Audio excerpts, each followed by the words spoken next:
Chapter 1. The Call from Whispering Falls. Hercule Poirot sat in his modest flat on King's Road, London, enjoying a late summer afternoon with a cup of strong tea and a plate of petits fours, when a letter arrived by airmail. The stationery bore a maple leaf watermark and was postmarked Whispering Falls, Ontario. Poirot's meticulously groomed moustaches twitched with curiosity as he carefully slit open the envelope. The handwriting was elegant yet tremulous. He leaned closer, adjusted his pince-nez, and began to read. "Dear Monsieur Poirot," it began, "it is with the heaviest of hearts that I write to you. My daughter, Geneviève Dubois, has been found dead at Whispering Falls, a remote estate I purchased last year, hoping to escape the clamour of city life. The local authorities claim it was an accident, yet I am certain there is more to this tragedy. My daughter was studying the geological peculiarities of the falls. She was a cautious, diligent young woman. The night she perished, she was in her study alone. I beg you, Monsieur Poirot, to come to Whispering Falls and uncover the truth. Yours, in sincere distress, Laurent Dubois." Poirot set the letter down, his eyes narrowing thoughtfully. "A tragedy at the edge of the Canadian wilderness," he murmured to himself. He glanced at the mantel clock. It was nearly 4 o'clock. But no hour was too late when a human life hung in the balance. With a decisive nod, he rose, smoothed his grey suit jacket, and walked over to the telephone. "Miniature Poirot speaking," he began crisply when his secretary answered. "Have you arranged for my passage to Canada? Very well. Vancouver, with connections onward to a small town called Whispering Falls. Yes. I must leave as soon as possible. Thank you." He replaced the receiver and allowed a thoughtful smile to grace his lips. "Ah, the world is full of enigmas. But what a splendid change of scenery." That evening Poirot packed his valise with the essentials: a few crisp shirts, his cherished magnifying glass, and the little grey cells, always ready for action. He paused as he placed a small notebook into his coat pocket. In his notebooks, he recorded every detail, every nuance of human behaviour, every scrap of evidence. "Il faut toujours observer attentivement," he reminded himself. He even took the precaution of writing a brief note to Captain Hastings, though he suspected that his old friend might prefer to remain in London for this particular voyage. 2. Following morning, Poirot's train to Southampton sailed him toward the ocean liner bound for Canada. On board, he observed the passengers with characteristic intensity. A wealthy industrialist with a scarlet fiancée, a pair of elderly sisters who never spoke to anyone, and a nervous clerk perpetually clutching a leather briefcase. But Poirot's thoughts remained with the Dubois family and that anguished plea for help. He could not help but wonder, what secret did Geneviève hide? And why would someone wish her harm in such a secluded locale? As the ship carved its wake through the waters, the detective paced the deck. Below, the ocean stretched infinitely, yet in his mind, he saw the cascading waters of Whispering Falls, shrouded in mist and mystery. A cold thrill of anticipation ran through him. Poison, violence, foul play, perhaps hidden in the roar of the falls themselves, he mused. He carefully folded the letter and tucked it into his inner pocket. That night, as the ship's lights glittered against the sea, Poirot stood on deck, gazing at the stars. He recalled the few lines in Laurent Dubois' letter. She was working, late near the edge of the falls, mapping the geological strata. The landscape is treacherous, Monsieur Poirot, but I cannot accept the notion that my daughter simply slipped. Through the soft hum of the ocean and the distant cry of a gull, Poirot promised himself he would grapple with this case no matter what dangers lurked among the whispering mists of those Canadian falls. And with that vow, the great detective prepared to face a new, chilling puzzle, one that would test not only his intellect, but also his unwavering compassion for justice. Chapter 2. Arrival at Whispering Falls. The whistle of the locomotive echoed through the dense pines as Hercule Poirot stepped onto the small platform of Whispering Falls station. A biting spray of mist drifted on the cool morning air, carrying with it the distant roar of cascading water. Poirot adjusted his pince-nez and observed the scene. A single battered station building, a horse-drawn carriage waiting by the rails, and two figures standing beside it, one tall and austere, the other shorter and nervous. As he approached, the tall man bowed slightly. "Monsieur Poirot?" the stranger said in a cultivated French accent that betrayed familiarity. "I am Laurent Dubois. Thank you for coming so promptly." His thin face was drawn with fatigue, and his dark eyes held the haunted look of a grieving father. Poirot inclined his head, bowing in return. "Monsieur Dubois, it is my duty to aid you. May I offer my condolences for the loss of your daughter, Mademoiselle Geneviève." Poirot's voice was soft, but carried a firmness that reassured Dubois. The shorter figure, a local constable named Norris, nodded respectfully and tipped his cap. "Nous n'avons consulté aucun expert de ce calibre," Dubois continued. "Geneviève était toute ma vie. Si quelqu'un lui a fait du mal, je veux le savoir." Led Poirot to the carriage, where a stout black mare stomped its hooves. The ride to the Dubois estate took them along a narrow dirt road that wound, between towering firs and maple trees, just beginning to turn crimson. At a bend in the path, Poirot caught sight of the falls themselves. A grey-green cataract plunging into a chasm, sending fine mist skyward like ghostly whispers. He felt the familiar thrill of anticipation. The place was beautiful, yes, but he suspected that beauty would soon be overshadowed by tragic undertones. They arrived at a sprawling two-story stone manor built from local granite, its slate roof mottled with moss, a small cluster of outbuildings, an old boathouse, a woodshed, and a modest caretaker's cottage surrounded the main house. As they climbed the steps to a wide veranda, Dubois paused and gestured to a gardener tending a manicured rose bed. "Poirot, meet Philippe Giroux, my head gardener," Dubois introduced. "Philippe found Geneviève's body at dawn." The gardener, a wiry man with greying hair and work-roughened hands, nodded.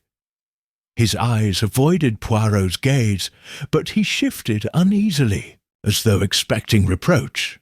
Poirot studied Philippe, noting a faint stain on his fingernails, as well as a tattered copy of a geological pamphlet tucked into his apron pocket, perhaps gleaned from the victim.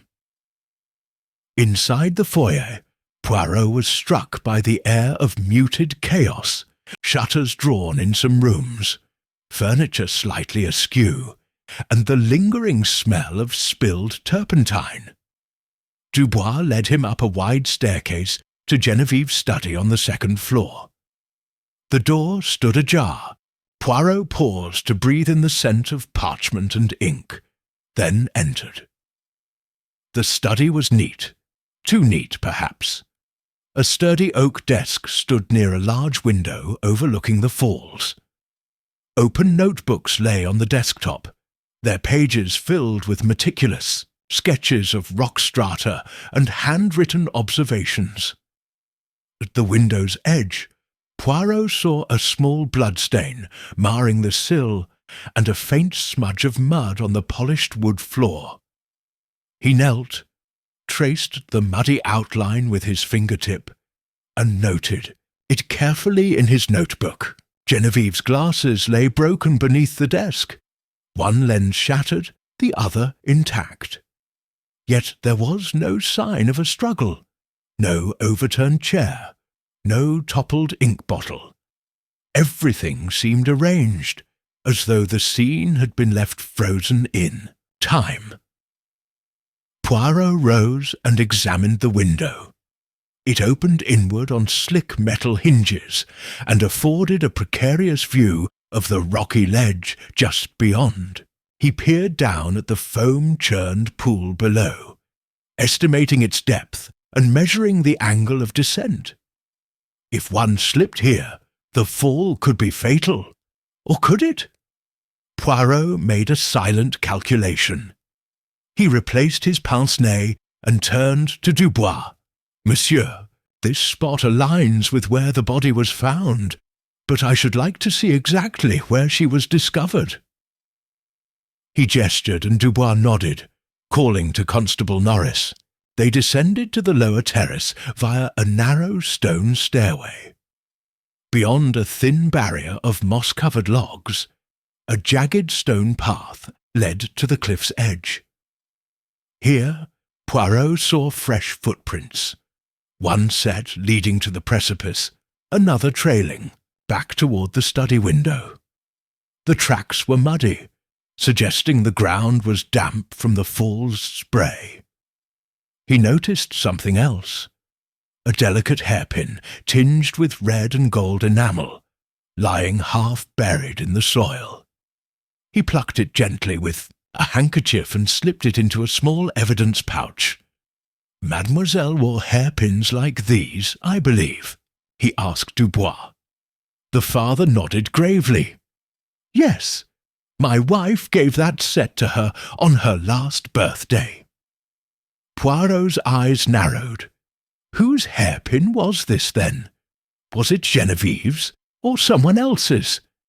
As the afternoon light dimmed and the sun slipped behind the trees, Poirot signalled for Dubois and Norris to ascend to the manor.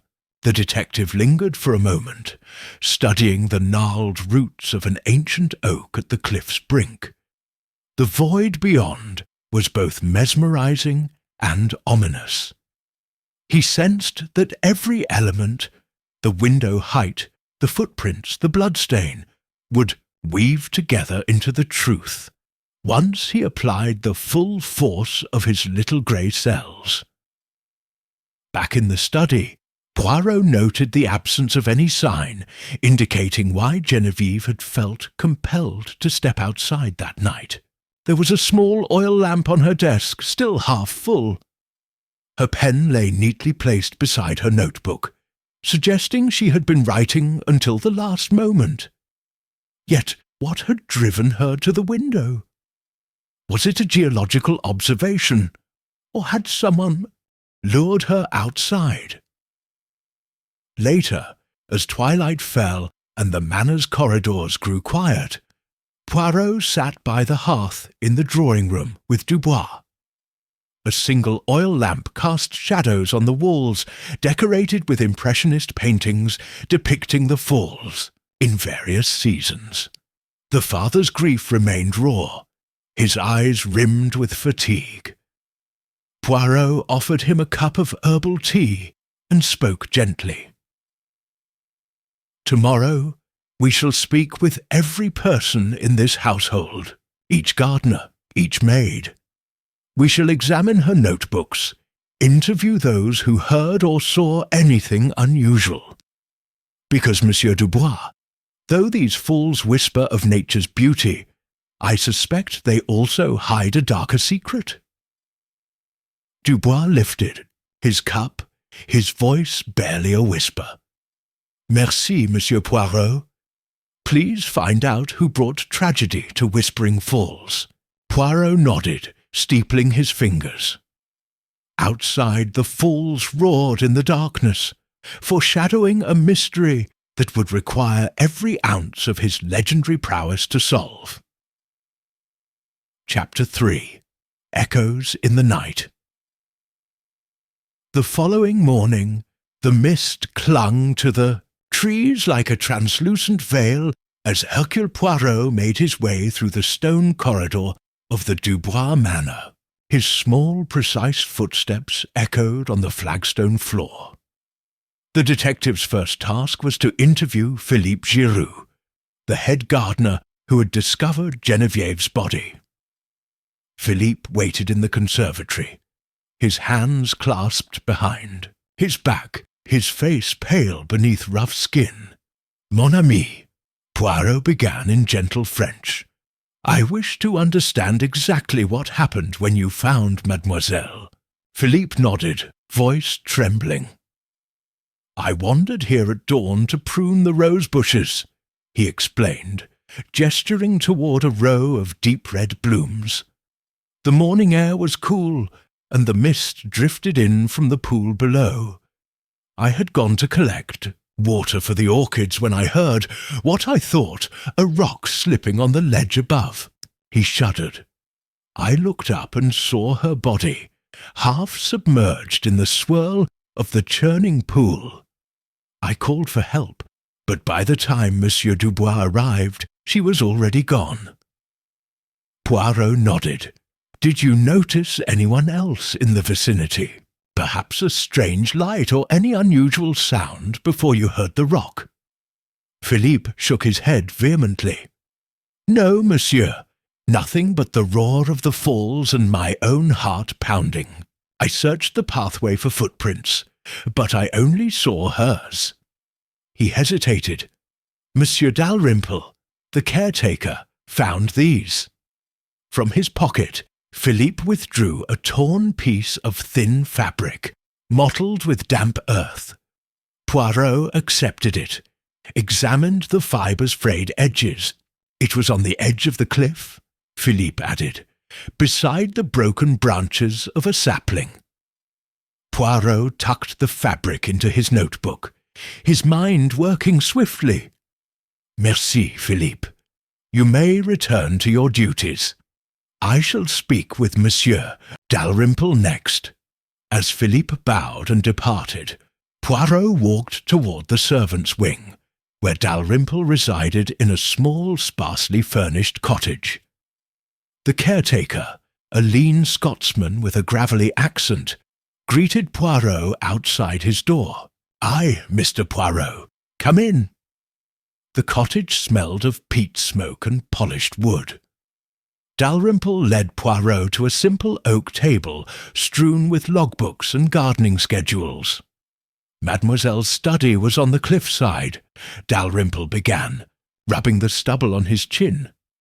"I was collecting firewood when Philippe called me to the edge. When I got there, I saw her. I helped to bring her in." His voice caught. "I noticed a lantern beside the window. Unlit, but its wick still warm. I reckon she had been reading late." Poirot tapped his chin. "And the torn fabric." Dalrymple pointed to a sapling knocked off its roots a few feet from the cliff's edge. "That wee tree was shattered. Looks like something or someone took a tumble." He opened his logbook to a sketch of the sapling's roots and the footprints surrounding it. "I marked where I saw footprints leading away toward the woods. Might be animal prints, might be human." The detective's sharp gaze followed the sketch. "Have you checked those tracks?" "Aye. They disappear near the old boathouse, beneath a curtain of ivy." Dalrymple's eyes were steady. "No one but the gardener and I had reason to be here last night." Poirot closed the logbook. "Merci, Monsieur Dalrymple. I shall inspect the boathouse." He left the cottage and made his way to the boathouse, a weathered structure perched at the water's edge. The door creaked as he pushed it open. Inside, moonlight filtered through cracks in the wooden slats, illuminating cobwebs and dust motes. He noted a set of muddy footprints, smaller than Philippa's, slender and elongated, leading toward a corner where a single oar lay broken. He crouched and examined the oar's splintered end. A faint smudge of red, dried paint or something, darker. He touched it with a gloved finger and found it sticky. Poison! Blood? His investigations interrupted by a soft click behind him. Poirot spun to see Genevieve's young maid, Elise Fournier, standing uncertainly in the doorway. She held a small bundle of cloth in her arms. "Monsieur Poirot, I thought I might help. I found this under her bed." She unclasped the bundle to reveal a scrap of Genevieve's nightdress, precisely torn at the hem, matching the piece Philippa found. Elise's eyes brimmed with tears. "She said she had discovered something, monsieur. She woke early last night to show me. She was excited, but she locked the door." She glanced toward the study. "She said she'd leave the door open if she needed me." Poirot studied Elise, noting the tremor in her hands and the way she bit her lower lip. "What did she discover, Elise?" The maid glanced away. "I do not know. She wouldn't say. She only whispered that she had found a clue. And then she closed the study door, and I heard nothing more." Elise stepped forward, placing the cloth on the oar's splintered handle. "I swear, monsieur, she was not suicidal. She admired those falls too much. She loved to wander with her notebook." Her voice caught as tears slipped down her cheeks. Poirot offered her a handkerchief, but she shook her head and fled the boathouse, leaving the detective alone with the silent oar and faint echoes of her sobs. Night had fallen by the time Poirot returned to the manor. In his mind he replayed every detail: the torn fabric, the footprints, the paint smudge on the oar. Genevieve had discovered something worth hiding. But was it natural or sinister?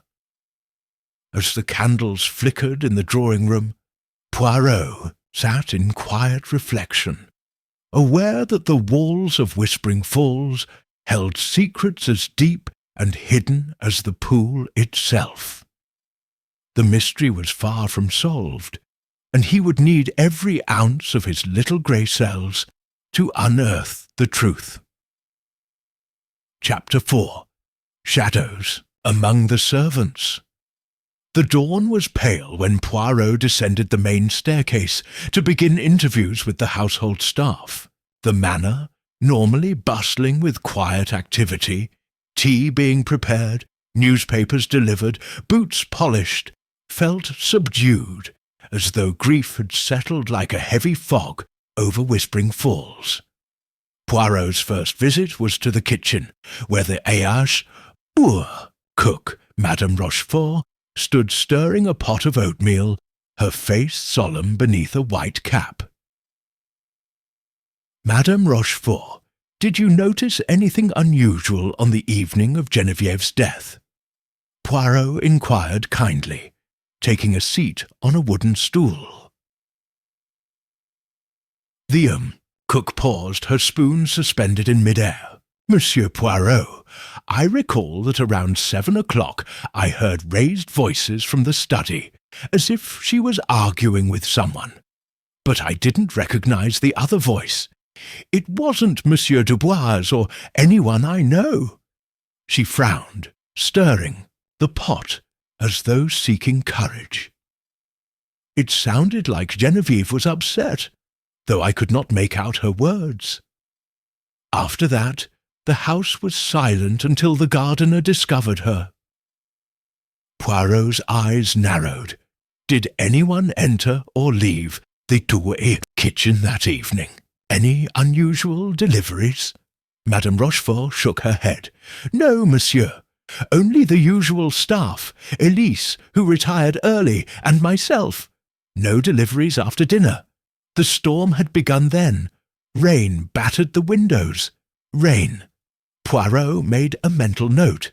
The pathway could have been slippery, muddy. The next person he approached was Elise, the maid, whom he found at the laundry room folding linens. Her face was still puffy from tears, but she steadied herself when Poirot entered. Elise, did you speak with Mademoiselle earlier that day? Anything that she said which seemed odd? Poirot asked gently. Elise hesitated before replying. Yes, monsieur. That morning Genevieve came into my room clutching this. She produced a folded piece of paper, edges stained with damp. She said she had discovered a discrepancy in her geological readings, something that didn't match historical records of the falls. She seemed excited, but also worried. She asked me to keep her secret, whatever it was. Elise's gaze dropped. Later, when I asked her about it, she said, "Some truths are too dangerous to reveal, Elise." That was all. Poirot unfolded the paper, on which were drawn irregular strata markings alongside handwritten notes. Anomaly, layer absent, historical dam, possible sabotage. Intriguing.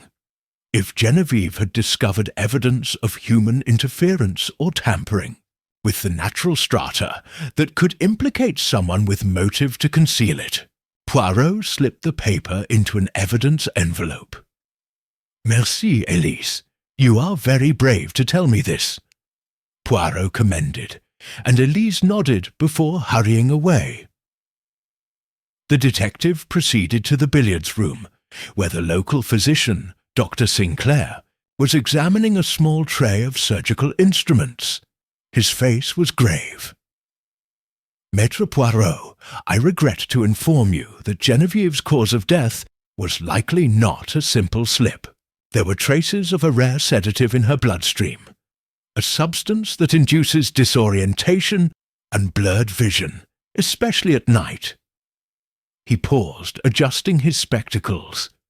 The coroner's preliminary report suggests the sedative was administered at least 2 hours before death. She would have been groggy, unable to see clearly at the window ledge. Poirot's expression grew serious. Do you know of anyone else in the household who has access to such a sedative, or why it would be used here? Dr. Sinclair pursed his lips. Only I, as the local doctor, keep limited stocks, but that sedation would require careful dosage. It could have been slipped into her evening tea. However, the cook insists no one but herself handled her refreshments after dinner. He tapped his desk. I intend to secure more definitive toxicology results from Toronto, but this indicates foul play. As the sun climbed, Poirot gathered the evidence. The torn scrap of nightdress, the odd footprints, the broken hairpin, the sedative. He asked Dr. Sinclair to hold the sedative sample. Then he ascended to the upstairs corridor. There he encountered Mrs. Pembroke, the housekeeper, clipboard in hand. Monsieur Poirot, I must confess, I found this in Genevieve's room this morning. She held a small ornate key attached to a leather thong. It was hidden under her pillow. I've never seen it before. Poirot took the key, inspecting its intricate design, a maple leaf motif and a tiny engraving of what looked like a copper mine. Where do you think this key might belong? Mrs. Pembroke considered. Perhaps to the private cabinet beneath the stairs, where my late husband stored his geology collection. But the cabinet has remained locked since his passing, and I have the cabinet key." Poirot's eyes gleamed as he pocketed the ivory key. "Then we shall explore the cellar." In the dim light of the cellar beneath the main staircase, dust motes danced around stacks of wooden crates and gardening tools. He approached a weathered cabinet set against the stone wall.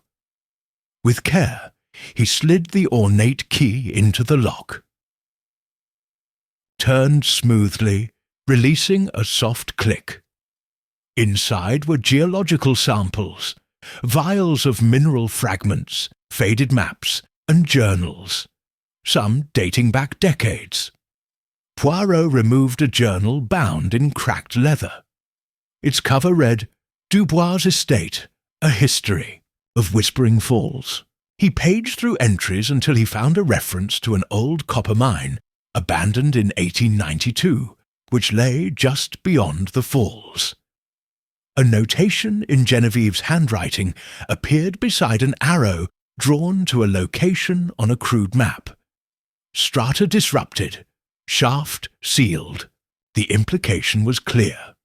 Someone had concealed an old mining shaft, one that potentially threatened the stability of the cliff. As Poirot replaced the journal, the echo of footsteps reached him. He looked up to see Laurent Dubois standing at the cellar's threshold, grief etched on his features. "Monsieur Dubois, I have found evidence suggesting your daughter uncovered something dangerous. Possibly someone wanted that knowledge buried." Poirot closed the cabinet gently. "We must discover who stood to gain from the mine remaining secret.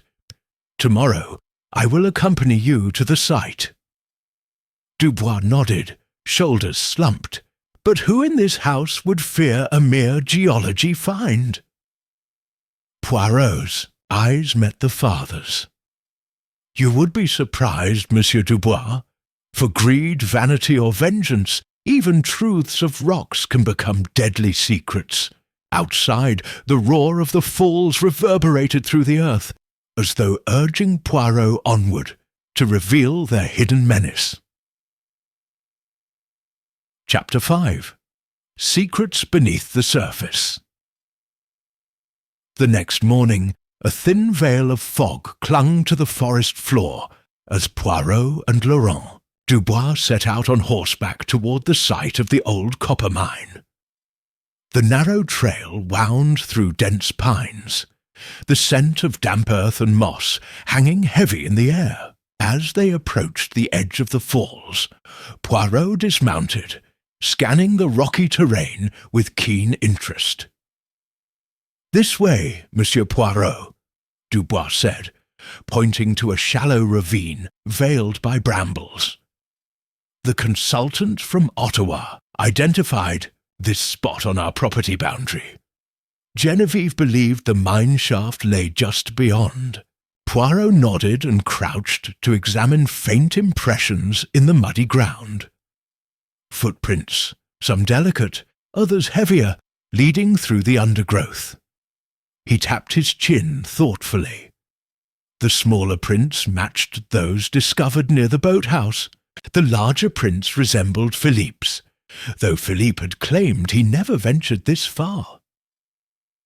Poirot beckoned Dubois to follow, and gently cleared a handful of leaves, revealing a rusted ventilation grate half buried under encroaching ferns. "Monsieur Dubois, this grate appears to have been recently disturbed. Note the tool marks at the corners and traces of fresh soil along the edges." He produced gloves from his coat and carefully pried open the grate. Below, the darkness yawned into a narrow shaft, descending at a steep angle. Dubois swallowed, unease flickering in his eyes. "This was sealed a decade ago, when I first purchased the estate. Genevieve thought it might explain anomalies in rock samples. She came here last week with her lantern." Poirot flashed his small revolver-shaped torch down the shaft, revealing damp wooden planks forming crude steps. He winced. "Dangerous," unstable. We must proceed carefully." They descended into the mine, the beam of Poirot's light dancing across rough-hewn walls. Water dripped from unseen crevices pooling at intervals. The air smelled of rusted metal and damp wood. As they reached the lower level, Poirot spotted carved initials, JM 1891, etched into the rock. Perhaps the signature of the original miner, Poirot mused. He advanced to a narrow tunnel branching to the right, noting a fresh smear of mud on the floor. He knelt, dipping a finger into the smear. It glistened red-brown, as though mixed with rust or dried blood. Dubois shivered. Geneviève must have followed this path. She wrote about a sealed chamber where miners stored ore. Poirot stood and directed his light toward a bricked-over section of wall. The mortar looked brittle, new in places. Someone has reopened this seal recently and attempted to conceal it. He produced a small crowbar and chipped away at the brittle mortar. With a soft crack, a hidden recess opened to reveal several aged wooden crates. Poirot pried one open to find old copper ingots stamped with a defunct mining company's crest. But beneath the ingots lay a small bundle of papers wrapped in oilcloth. Gingerly, Poirot extracted the bundle. He recognized Geneviève's handwriting on a loose sheet. Evidence of covert extraction. Someone continuing operations illicitly. Another document bore signatures: B. Emerson and Philippe Giroux. Poirot's brow furrowed. "Monsieur Dubois, you know this, Philippe. Your head gardener." Dubois' face paled. However, could Philippe be involved? He is loyal and has served this estate for years. Poirot glanced at the second signature, then at the nearby wooden beams, battered as though from recent movement. It appears Philippe has been aiding someone, perhaps Emerson, to smuggle copper out of this abandoned mine. Geneviève discovered their scheme and confronted them. That would explain why she was in danger. Dubois shook his head, struggling to accept the betrayal. But why would Philippe do this? He's family to us. Poirot pocketed the papers and checked his watch. "There is more, monsieur. We must return to the manor and question both Philippe and Emerson. If Emerson is even here, he may operate under an alias." As they exited the tunnel, the world seemed colder, more menacing. A gust of wind carried the roar of the falls, echoing through the trees like a mournful cry. Poirot helped Dubois back onto horseback and led him toward the manor. Before climbing into his own saddle, Poirot removed a small decorative pin from his lapel and examined it. It matched the broken hairpin found earlier at the cliff's edge. He replaced it thoughtfully. The hairpin belonged to someone who accompanied Geneviève, likely a conspirator trying to silence her. That person lost it in the struggle before she was drugged. Dubois squinted at Poirot. "Do you think Philippe drugged her? He found her body, but perhaps he was assisting Emerson when things went wrong." Poirot considered carefully. Possibly, but Philippe insisted he saw no one else that night. If Emerson was there, Philippe may have been under orders or threatened. In any case, they had motive to keep the mine secret and profit from its riches. Geneviève's curiosity sealed her fate. The horses trotted along the narrow path to the manor gates, the fog lifting to reveal the grand façade. Poirot's mind raced. Evidence of deceit, betrayal, and greed had been unearthed beneath the earth. yet the true culprit might still walk free above.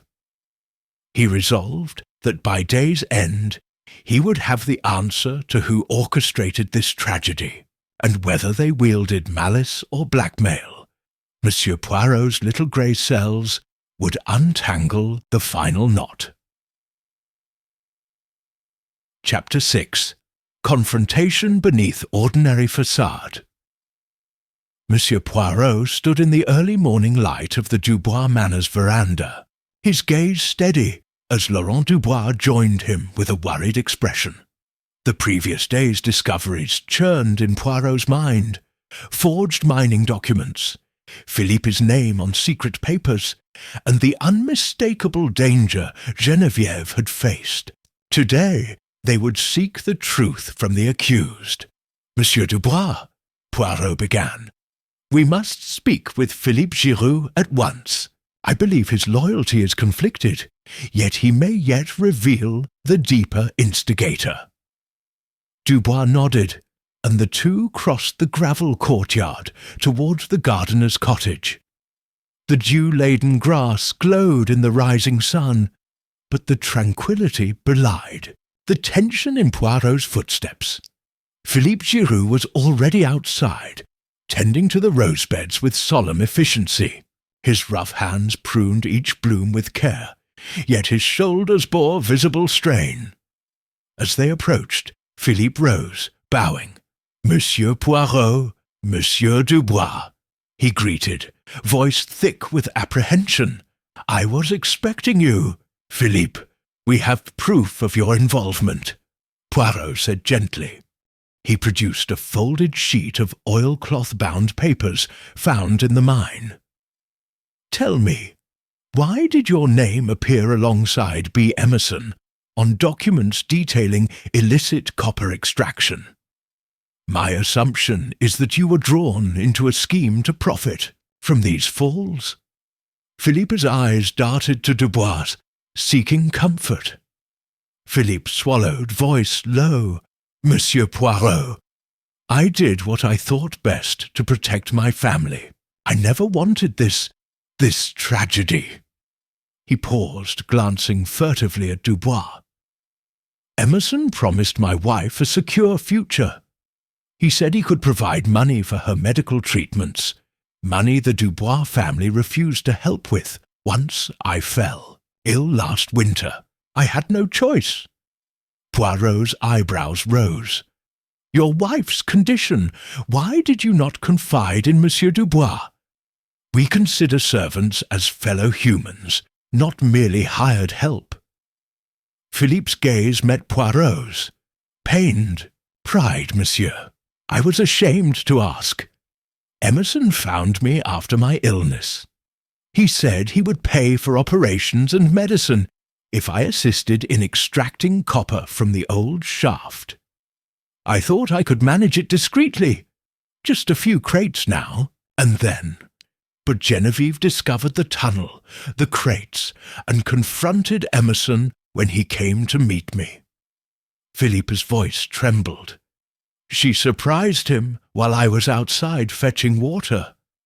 Poirot's gaze sharpened. "Did you see what happened next?" Philippe glanced down at his muddy boots. "No. I heard raised voices. Then I heard a lantern crash. I rushed toward the mine entrance and found Emerson fleeing. Geneviève lay here, unconscious, and the lantern had fallen near her feet.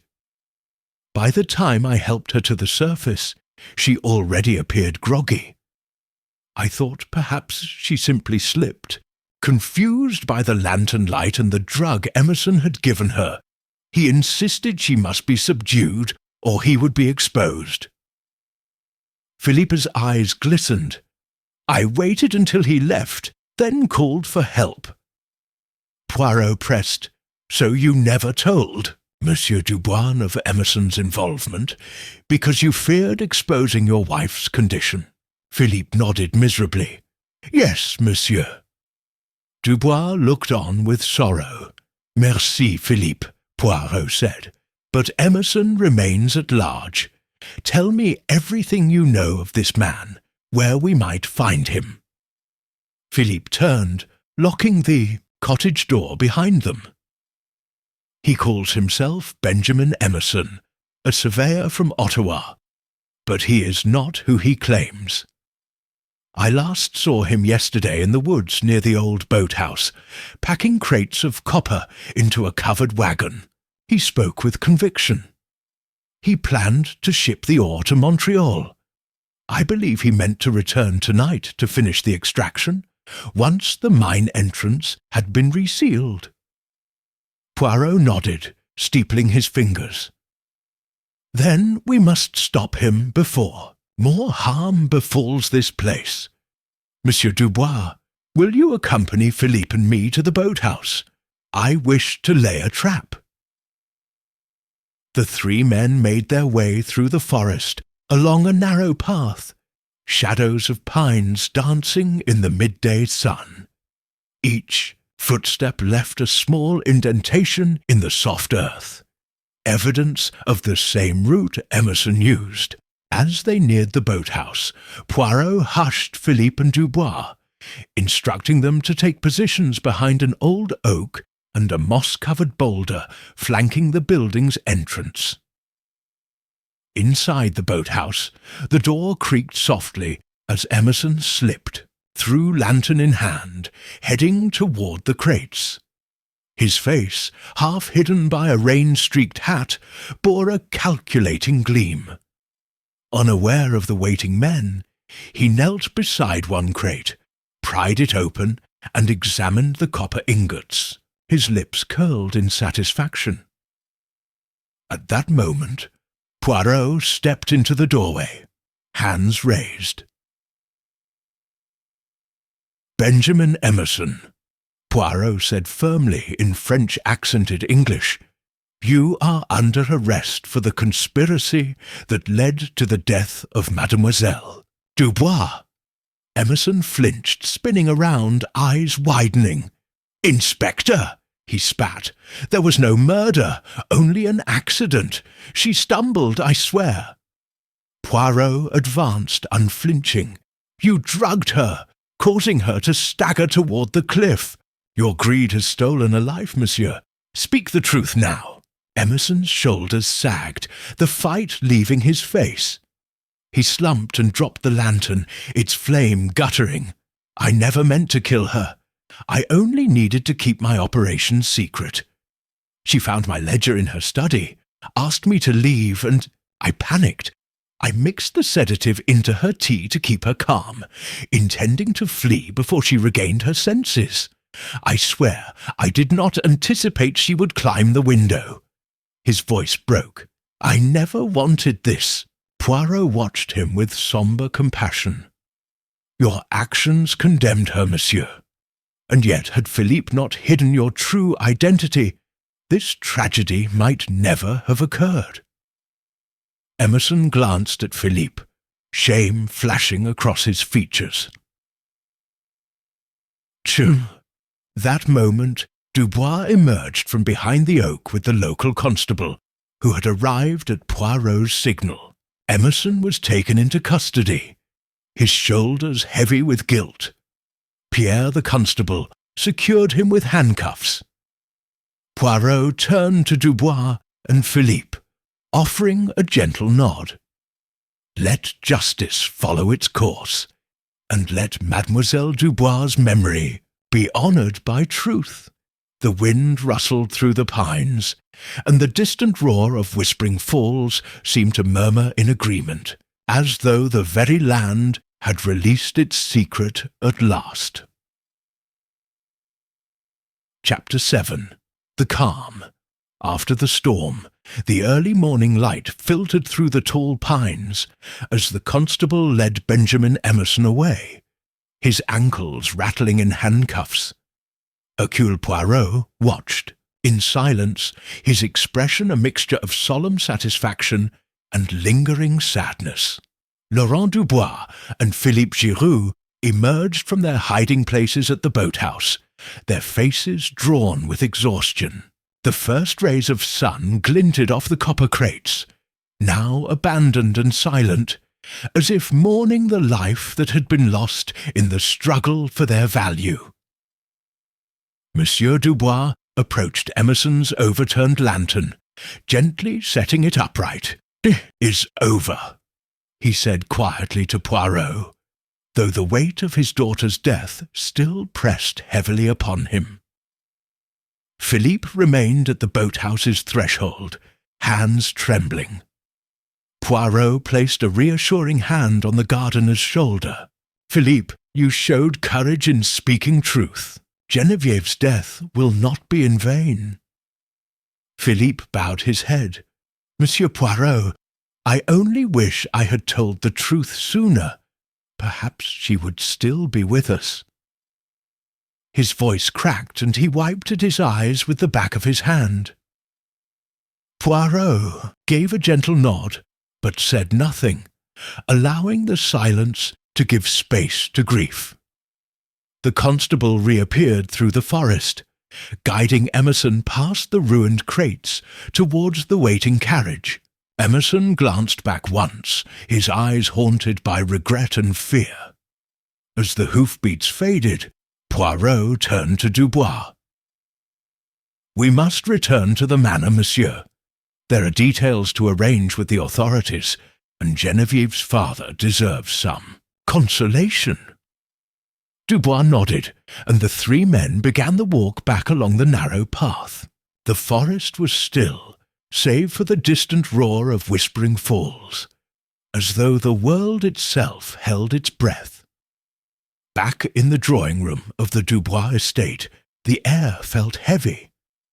The furnishings were immaculately arranged, yet here lay the residue of tragedy.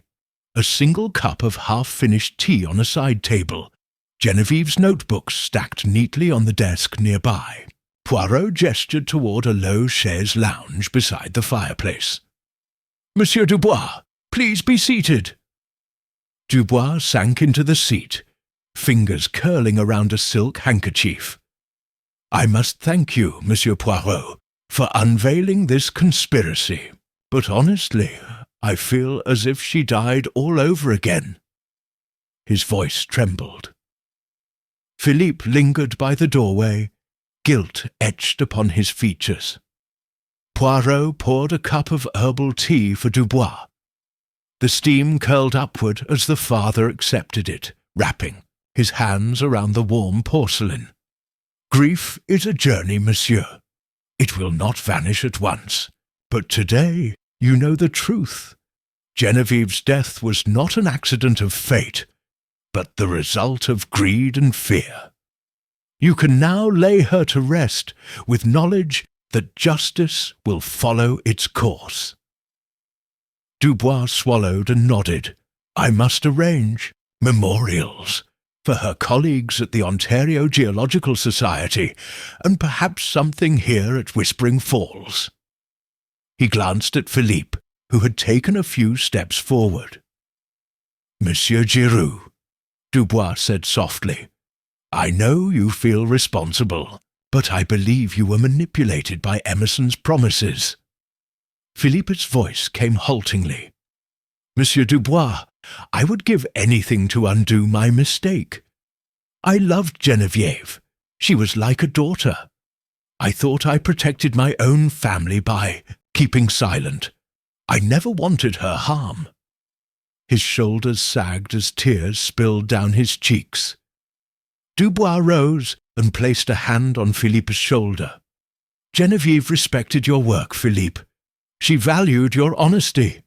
I forgive you." Philippe bowed his head deeply, overcome with relief and sorrow. Poirot observed this exchange with quiet approval. Here, forgiveness began to bridge the chasm wrought by tragedy.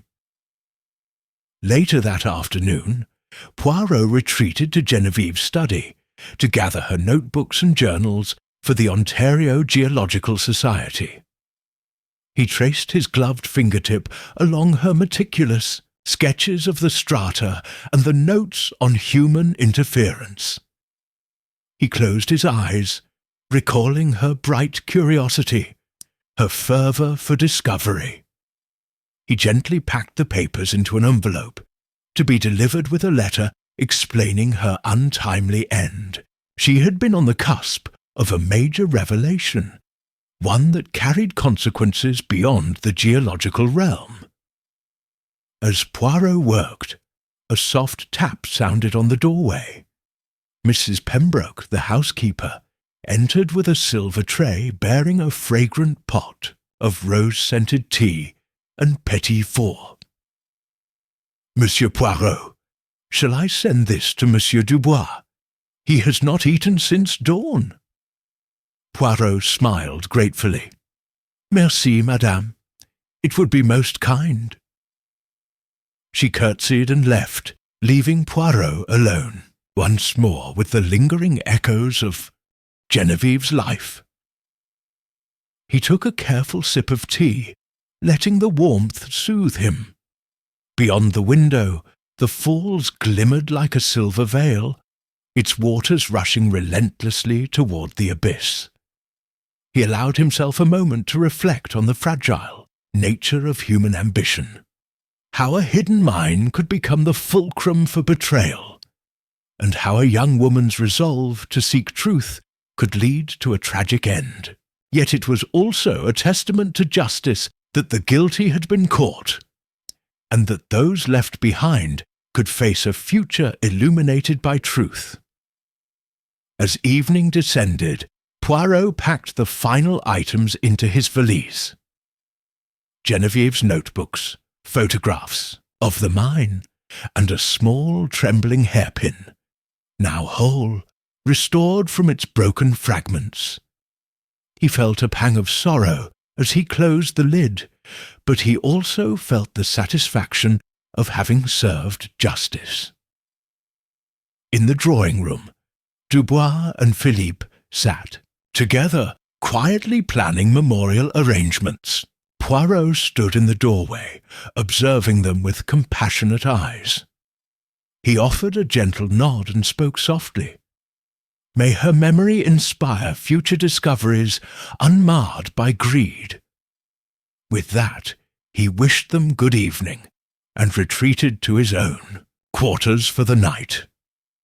Outside, the stars twinkled above the falls, silent witnesses to the world's sorrows and triumphs, and in the hush of Whispering Falls, Hercule Poirot prepared for his departure, carrying with him the quiet grace that comes from having solved yet another mystery, and having granted the bereaved a measure of peace. Chapter 8. Farewells to Whispering. Falls. The dawn light filtered through the lace curtains of Poirot's guest chamber, casting a gentle glow on his neatly arranged belongings. Today he would depart Whispering Falls, his task completed, leaving behind a family forever changed by grief and revelation. He slipped into his dark wool coat and polished black shoes, pausing to adjust his pince-nez in the mirror. With a final glance at the room, he gathered his valise and stepped into the corridor. Downstairs, the household was stirring. The cook, Madame Rochefort, was already preparing a simple breakfast of toast and tea. Mrs. Pembroke carried a tray to the drawing-room, where Laurent Dubois sat with Philippe Giroux, clutching a letter in trembling hands. Philippe looked haggard, but determined. He intended to assist in the mine's closure and atone for his role in the tragedy. Poirot joined them at a small oak table, seating himself with deliberate grace. "Monsieur Dubois, Philippe," Poirot said gently, "I trust your plans for the mine's official closure and the memorial services are proceeding smoothly." Dubois nodded, eyes red from the night's fatigue. "Yes, we have notified the Ontario Geological Society and local authorities. Philippe and I will oversee the safe sealing of the shaft, ensuring no further harm comes from that place." Haine paused, pressing his thumbs together. I also wish to donate Genevieve's research notes, so her work is not lost." Poirot smiled approvingly. "Great deeds performed in her memory. The truth she sought shall endure through her writings." He placed an envelope on the table containing detailed maps of the mine's structural weaknesses, annotated by Dr. Sinclair. "These will assist in the decommissioning." Philippe reached for the maps, nodding gratefully. "Thank you, Monsieur Poirot. We will act at once." After breakfast, Poirot walked through the sunlit garden with Dubois. Roses glowed in the morning sun, their fragrance carrying memories of both life and loss. They paused before a small bench overlooking the falls, where the mist rose in luminous plumes. Dubois placed a single red rose he had picked that morning into Poirot's hand. "For Geneviève," he said softly, "the place where she found her calling and her end." Poirot accepted the rose with delicate fingers. "She will be remembered, monsieur. I shall see that her family and colleagues honour her memory. Now you must focus on healing." Dubois inhaled deeply. "Healing will take time, but knowing the truth eases the pain. Thank you, Poirot." Back inside, Philippe joined them. "Monsieur Poirot, I wish to give you this." He handed Poirot a simple wooden box carved with a copper leaf motif. Inside lay a small polished copper medallion engraved with the words in memory of Geneviève Dubois. "Whispering Falls, 1925. Philippe's voice trembled. "She would have liked you to have this."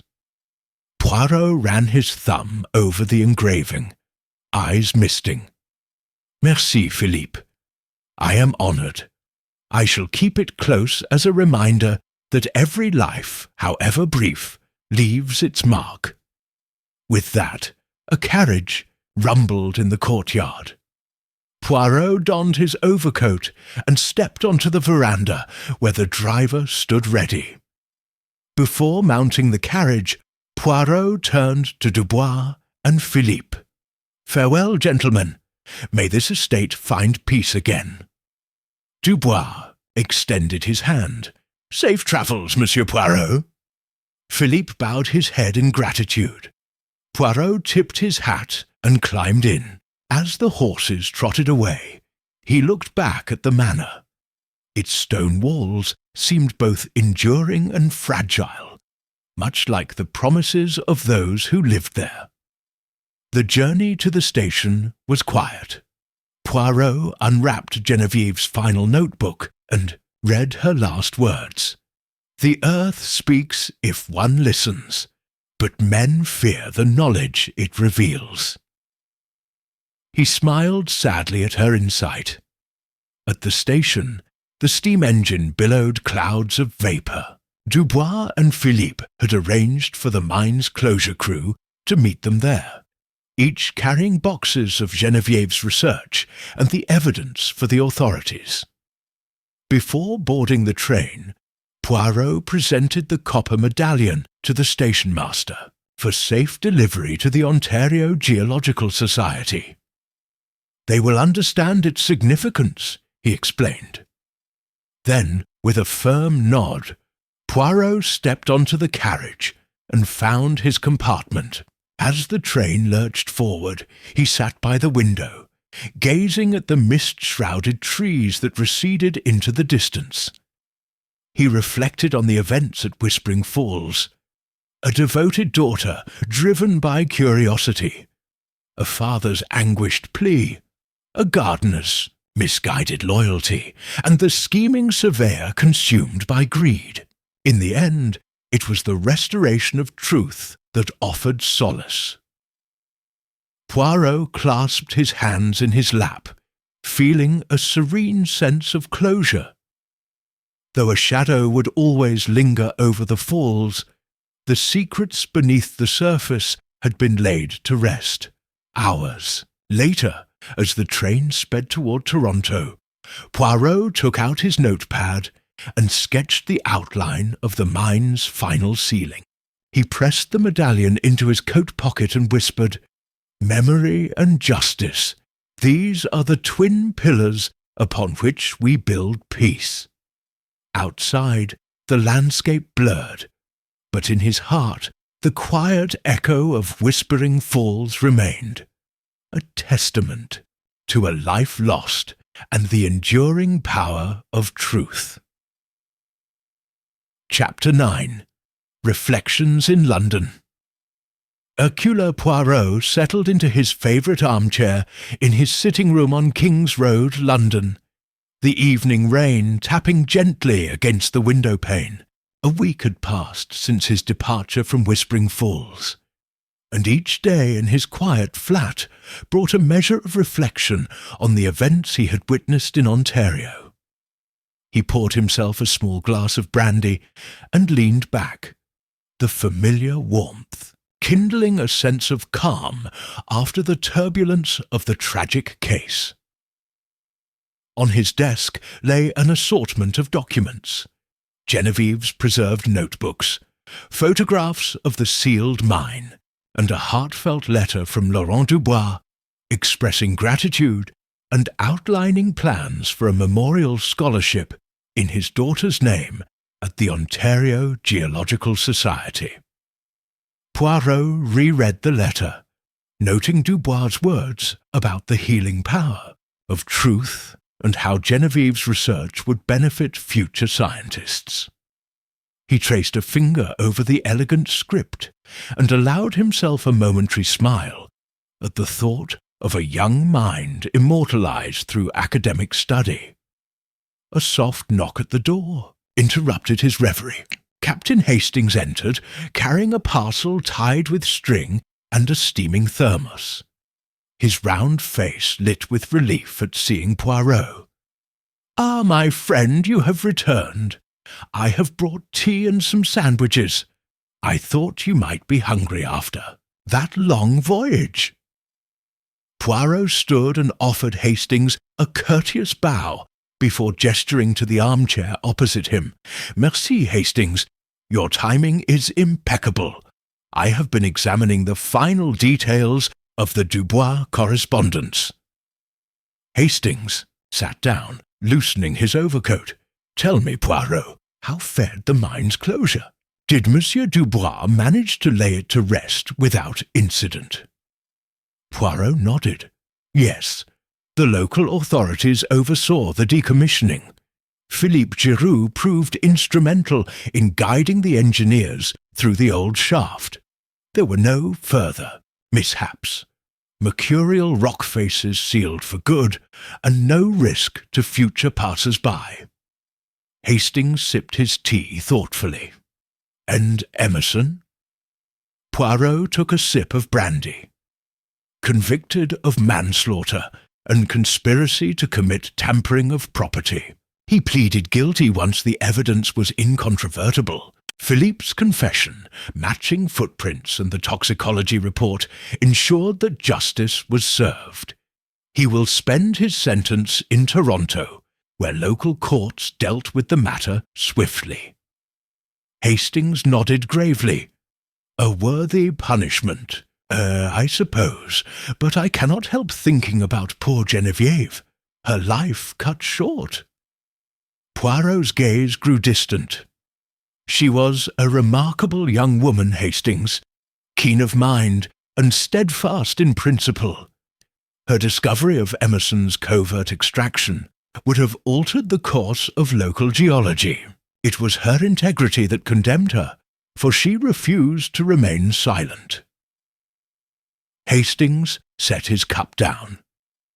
"Do you ever find yourself haunted by these cases, Poirot? I mean, having saved lives before, but here one could say you saved her posthumous legacy rather than her life." Poirot regarded him kindly. "Mon ami, every case leaves an impression, but I believe we must honour those who perish seeking truth. My role was to vindicate her memory and bring those responsible to account. That is a victory in itself. Hastings leaned forward. How do you cope afterward? The weight of knowing such cruelty exists. Poirot folded his hands. I have learned that sadness and justice coexist. In this case, the darkness of greed was illuminated by the light of truth. I find solace in knowing that Genevieve's work will endure, and that her family may find peace. Silence settled between them for a moment, broken only by the steady patter of rain. Hastings changed the subject gently. I received a letter from Inspector Skinner in Toronto. He says they found Emerson's ledger listing extensive buyers of the smuggled copper, prominent businessmen who used pseudonyms to conceal their involvement. Poirot's eyes brightened. Is that so? That suggests a wider conspiracy. We knew Emerson profited, but if local merchants abetted him, the scope of culpability extends further than the Falls. Hastings nodded. Skinner forwarded the names to their authorities. There may be further prosecutions, but meanwhile they asked that Genevieve's research and his ledger be archived thoroughly. They believe her geological findings might safeguard future estates from similar exploitation. Poirot smiled over his glass of brandy. Excellent. Her work lives on and ensures others are protected. A fitting legacy. Later that night, Hastings departed, and Poirot remained seated, eyes closed, fingers steepled. He allowed the gentle hum of London's rain-slicked streets to lull him into contemplation. He envisioned Dubois returning to his Ontario home, sharing stories of his daughter's brilliance with neighbours. He saw Philippe determined to atone through honesty, and he imagined Genevieve's notebooks inspiring new researchers. Though tragedy had unfolded at the edge of Whispering Falls, there remained a promise of renewal. Before extinguishing his lamp, Poirot placed the copper medallion, gifted by Philippe, into a small wooden box alongside a pressed maple leaf. Genevieve had tucked into her journal. He closed the box reverently and slid it into a drawer marked Remember. As the lamp's flame diminished, Poirot sat in the hush, his little grey cells quiet but vigilant, ready for the next enigma. And so in the heart of London, with rain softly falling, the detective savoured. Chapter 10. Echoes of Justice. Several weeks later, a thin envelope arrived at Hercule Poirot's London flat, stamped with the familiar red maple leaf of Canada. The detective recognized Laurent Dubois' elegant handwriting immediately. He placed his teacup gently on the saucer and slit open the envelope with his silver letter-opener. Inside lay a letter and a small photograph of a group gathered at a windswept cemetery overlooking Whispering Falls. Dear Monsieur Poirot, Dubois' letter began, I write to you amid the first frost of autumn here in Ontario. The memorial for Genevieve was held 3 days ago on the cliffs overlooking the very spot where she met her untimely fate. Her friends and colleagues from the Ontario Geological Society joined local dignitaries, and Philippe, now fully recovered, spoke with quiet dignity about her passion for truth. I enclose a photograph of that day, with Genevieve's parents standing beside the freshly planted yew tree, and the medallion you so kindly wear now resting upon the memorial plaque. Poirot studied the photograph. Laurent and his wife, flushed with emotion, standing beside a small stone monument engraved with Genevieve's name and years of life. 1923, 1925, in pursuit of truth. Philippe Giroux stood near them, holding the copper medallion that Poirot had kept. Other figures, scientists in tweed jackets, a handful of villagers from Whispering Falls, formed a semicircle, heads bowed as the wind played through their hair and the falls roared in the distance. Poirot folded the letter thoughtfully and ran a fingertip along the photograph's edge. He recalled the day he bid farewell, how the father had placed a single red rose in his hand, how Philippe had offered the copper medallion that now rested on Poirot's mantle as a testament to Genevieve's legacy. A gentle warmth filled him, mingled with the quiet sadness of memory. He turned to the letter once more.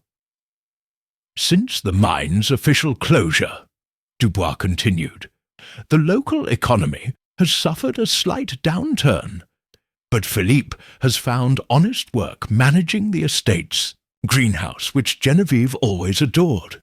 Her research has been donated to the University of Toronto, and the Ontario Geological Society is establishing a scholarship in her name for aspiring young geologists. In a way, her determination to protect the land has carried on. Money that it once would have lined the pockets of profiteers now fosters scientific discovery for generations to come. I cannot thank you enough for guiding us through those dark days. Without your intervention, the mine would still endanger lives, and Genevieve's death might have been forgotten as a mere accident. You have restored dignity to our family. Poirot set the letter aside and took up his teacup. He closed his eyes, allowing the rich aroma of Darjeeling to envelop him. He felt a surge of satisfaction, the satisfying conclusion to a case in which he had not only uncovered a criminal conspiracy, but also ensured that Genevieve's dream would flourish. He pictured the scholarship awards ceremony at the University of Toronto, promising to vet deserving candidates whose curiosity mirrored that of the young woman who once sketched rock strata by the misty falls. Later that afternoon, Wellington, Moon, Poirot's young assistant, arrived at the flat carrying yet another missive, a thick packet from the Toronto courts. Poirot invited him to sit at the small writing desk. Wellington withdrew a bundle of documents and handed Poirot a typed report from Inspector Skinner. Emerson's trial concluded last week, monsieur, the report stated. He was found guilty of involuntary manslaughter and sentenced to 7 years in Kingston Penitentiary. The ledger discovered in his home implicated 3 local merchants, Samuel Bradford, Maurice Carmichael, and Fiona Little, each of whom used aliases to purchase copper. All 3 have been indicted for conspiracy and environmental tampering. Restitution will be directed toward a restoration fund for the fall's surroundings. Additionally, Philippe Giroux has been granted leniency for his cooperation, provided he fulfill community service at the Geological Society. Poirot leaned back, steepling his fingers over the report. Excellent work, Wellington. The reprisals against those who abetted Emerson will safeguard the land and deter future greed. Tell Inspector Skinner I appreciate his thoroughness. Wellington nodded. He sends his regards, Monsieur Poirot, and thanks you for your assistance in piecing together the puzzle. With the documents filed, Poirot rose and moved to the window where the late autumn sunlight filtered through leaded glass. He gazed out at the lampposts lining the street, their ironwork glinting. The hustle of London felt distant from the serene but potent wilderness of Whispering Falls. He placed the photograph of the memorial on a small side table beside a pressed maple leaf, another keepsake from Genevieve's journal, and a single red rose in a slender vase. The tableau served not only as a poignant reminder of the case, but as a tribute to a life sacrificed in the name of discovery. That evening, Hastings dropped by to find Poirot seated in quiet contemplation. "You've been rather pensive lately, my friend," Hastings observed as he offered Poirot a plate of sardines on toast. "Is everything settled regarding the Canadian affair?" Poirot looked up with a serene smile. "Yes, Hastings. The echoes of justice have reverberated far beyond what we first imagined. The mine is sealed, the conspirators punished, and Genevieve's legacy enshrined through scholarship. Her name shall be spoken with respect among scientists, not whispered, only as a tragic footnote." Hastings toasted him with a glass of claret. To Genevieve Dubois, then, and to her memory, they clinked glasses, and Poirot savoured a moment of victory, tinged by loss. As the fire crackled, Poirot retrieved his notepad and sketched a simple outline of the memorial plaque. A stone stele crowned by a brass compass rose, so that he might present it to Genevieve's mother on her next visit to London. "Little gestures matter," he mused aloud, "for they bring solace amid sorrow." Hastings nodded. "If there's anything she needs, you'll see she has it." Later, as the candles flickered low, Poirot penned a brief letter to Laurent Dubois. "Dear Monsieur Dubois, I have enclosed a sketch of a commemorative plaque to be sent to your home, should you wish to replace the temporary marker by Whispering Falls. May it stand as a lasting testament to your daughter's courage and intellect. Paris will send its best stonemasons. The plaque will bear her name, dates, and a compass rose to guide future travellers, just as she guided our search for truth. With deepest sympathy and utmost respect, Hercule Poirot."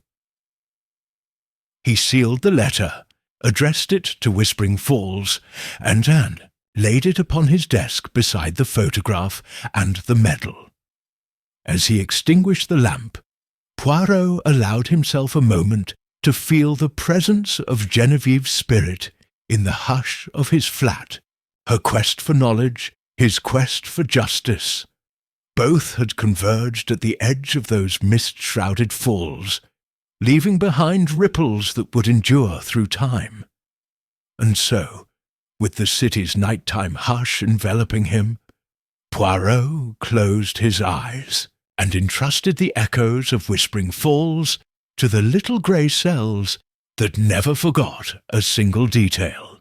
Tomorrow, another puzzle would surely beckon, but tonight he was content knowing that in the vast expanse of human endeavour, even a young life ended too soon could shape destinies yet unwritten. Chapter 11. The shadows linger. A gentle knock at the door of Hercule Poirot's sitting-room interrupted the steady tick of the mantel clock. He laid aside his teacup and rose, smoothing his suit with deliberate care. Opening the door, he found a middle-aged woman with silver-streaked hair and kind but weary eyes, held a small, neatly wrapped parcel to her chest.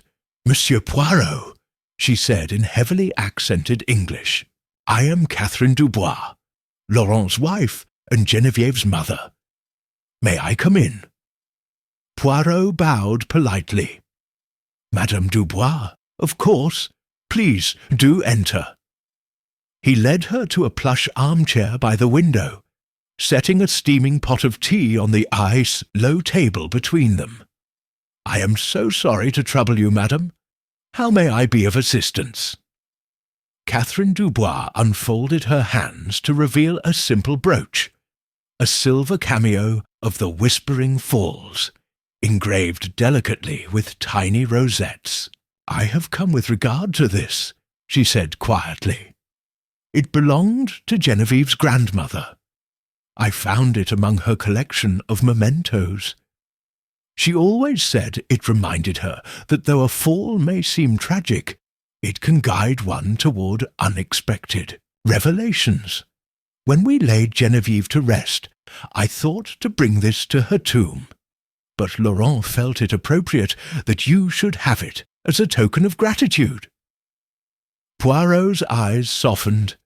He lifted the brooch gently, turning it over in his fingers as though reading a secret in its design. Madame Dubois, this is a most touching gift. Please accept my heartfelt thanks. I shall cherish it always. Catherine folded her hands again and drew a small photograph from her purse. We also wish to share this with you. It is taken just before we returned to Canada. Genevieve insisted on posing beside the falls with her notebook.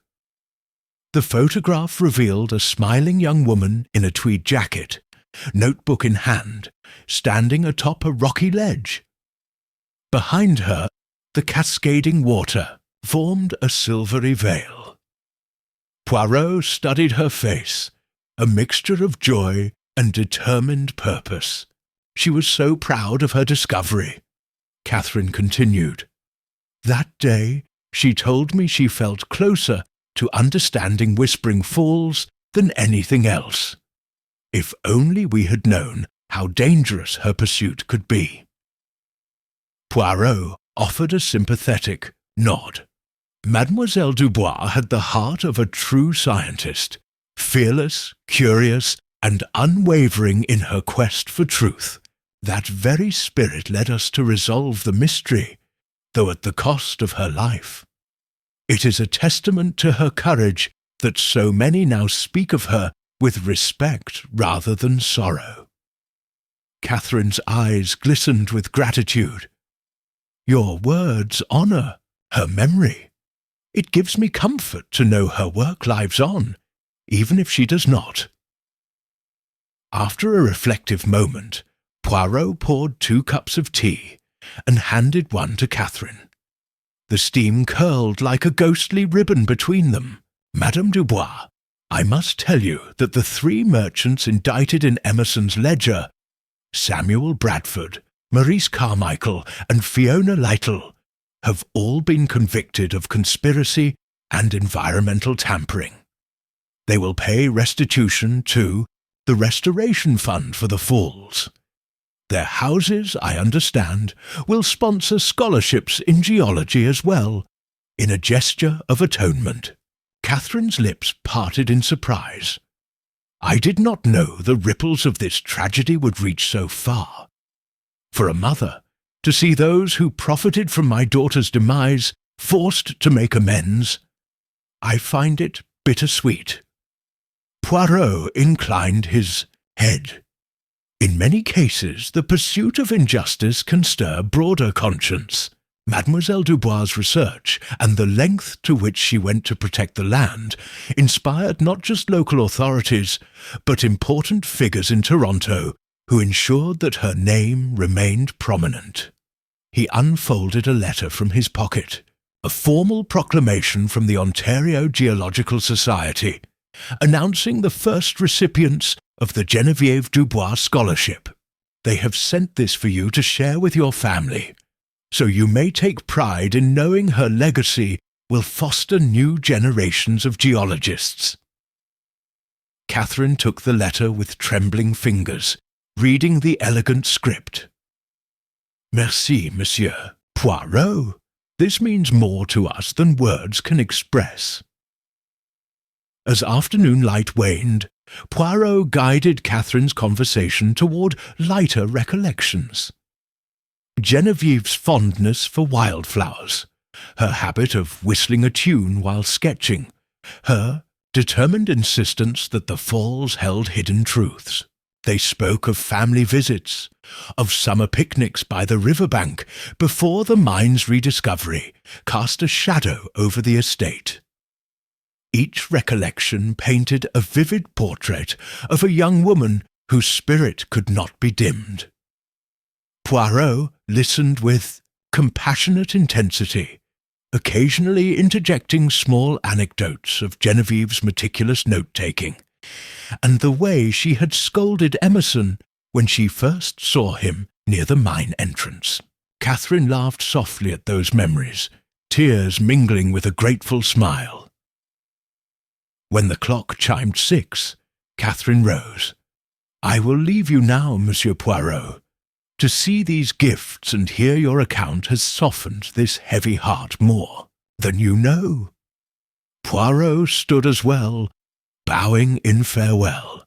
"Madame, you and your husband have done honour to your daughter's memory in every possible way. Know that if ever you need my assistance, I remain at your disposal." Catherine nodded, smoothing her coat. "Thank you, Hercule. I shall carry your kindness always." After Catherine departed, Poirot carefully placed the brooch beside the copper medallion on his mantle. He lingered for a moment, gazing at the photograph of Genevieve by the falls. The room felt charged with the lingering echo of her presence. Her laughter, her fervent scribbles, and the resolute look in her eyes the moment she stood before the mine entrance. He poured himself another brandy and sank into his armchair, his little grey cells reflecting on how one tragic event had awakened a corridor of justice reaching from a silent Canadian wood to the bustling streets of London. In the quiet hush of his flat, Poirot allowed himself to acknowledge the complexity of human nature, how greed and loyalty can intertwine, how one young life can serve as a catalyst for widespread change, and how, even after the murder of a bright mind, truth can cast a healing light. He reached out and closed his eyes, letting the memory of Whispering Falls, its roaring waters and mist-shrouded cliffs, occupy his thoughts. Though the shadows of this case would linger in his memory, its resolution had proven that, in the end, justice need not be an echo forever lost in the winds. It could become a beacon for hope, shining across continents and generations. And with that comforting thought, Hercule Poirot leaned back, content in the knowledge that Geneviève Dubois' legacy would endure long after the mist had lifted from those fateful falls. Chapter 12. Ripples of Renewal. A light snow blanketed the grounds of Whispering Falls as Hercule Poirot stepped from the carriage onto the crisp November air. He adjusted his overcoat and felt a quiet thrill. Though his work here had concluded weeks ago, today's purpose held new promise. The ceremony to honour Genevieve's legacy was to be held at the very cliff where she once stood, and Poirot looked forward to witnessing how her spirit continued to inspire others. Laurent Dubois greeted Poirot at the carriage, his breath visible in the cold. "Welcome back, Monsieur Poirot," he said, voice warm despite the chill. Across from him, Philippe Giroux stood by a bouquet of young pine saplings, planted in Genevieve's honour, still dusted with snow. Poirot offered a modest nod. "Monsieur Dubois Philippe, it is a privilege to be here once again. How fares this place?" Dubois glanced toward the falls, their roar softened by icy crystals. "Better than we dared hope. The mine's closure has allowed the forest to reclaim its borders. The new footpath will guide visitors safely, and the memorial stands at the edge." He motioned toward a polished granite plaque set upon a low stone pedestal, engraved with Genevieve's name and dates, and crowned by a small bronze compass rose. "We have come to celebrate the first recipient of the scholarship in her name, Elizabeth North." Together they walked down the winding path, the crunch of fresh snow underfoot echoing like soft applause. Villagers from Whispering Falls and members of the Ontario Geological Society gathered near the memorial, their breath forming small clouds. Elizabeth stood at the front, clutching a bound portfolio of her fieldwork. Poirot paused beside her, offering a gentle smile. "Mademoiselle North, I congratulate you. Through your work, Genevieve's passion lives on." Elizabeth inclined her head, her green eyes bright despite the cold. "Thank you, Monsieur Poirot. It is an honour to carry forward her vision." Laurent stepped forward, addressing the group. "Friends and colleagues, today we recognise Elizabeth North as the inaugural recipient of the Genevieve Dubois Scholarship. Her dedication to responsible geology and environmental stewardship reflects the very ideals my daughter cherished. Let us remember both her brilliance and her sacrifice." A hush fell over the assembly as the wind carried the faint shimmer of falling snow. Elizabeth placed the portfolio at the base of the plaque, her cheeks flushed. She spoke with measured resolve. "I pledge to continue my research, ensuring that the land remains protected. In this, I follow the example set by Genevieve. May her work guide us toward a future where curiosity and compassion walk hand in hand." Cheers rose among the assembled guests as Laurent offered Elizabeth a small wooden box containing a copper medallion, inscribed with the scholarship's name and date. Philippe stood beside him, pride warming his face. Poirot observed in silence, reflecting on how a young woman's discovery of an illicit mine had sparked transformative change. Now, that change blossomed into opportunities for others. The gathering dispersed afterward, and Poirot remained by the memorial, allowing the stillness to wash over him. The falls glimmered. In the winter light, their constant rush, a reminder that time moves forward. He noticed a young geology student examining the plaque closely, tracing the compass rose with a gloved finger. Poirot approached him quietly. "What do you think of the memorial, mon ami?" The student straightened. "It is fitting, Monsieur Poirot. It honours her contributions and reminds us that science must never ignore moral responsibility." Poirot tapped the plaque gently. "Well said. And may we all heed that lesson, no matter where our paths lead." Later, back in Toronto, Poirot and Hastings dined quietly while reviewing a letter from the Ontario Geological Society. The letter announced that applications for next year's scholarship had doubled, and the Society planned to fund additional environmental projects in Genevieve's name. Hastings leaned back, setting down his fork. "Remarkable, isn't it? How one person's determination can echo so far." Poirot folded his napkin with care.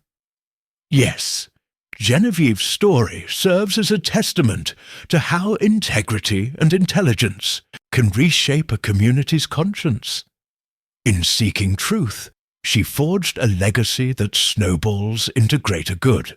That night, as Poirot prepared to return to London, he hung the small brooch Catherine Dubois had given him, a silver cameo etched with the falls, on his coat inside. He felt its weight, both physical and symbolic, as a reminder that justice extends beyond punishment to the pursuit of restoration. Hastings helped load their luggage into the carriage.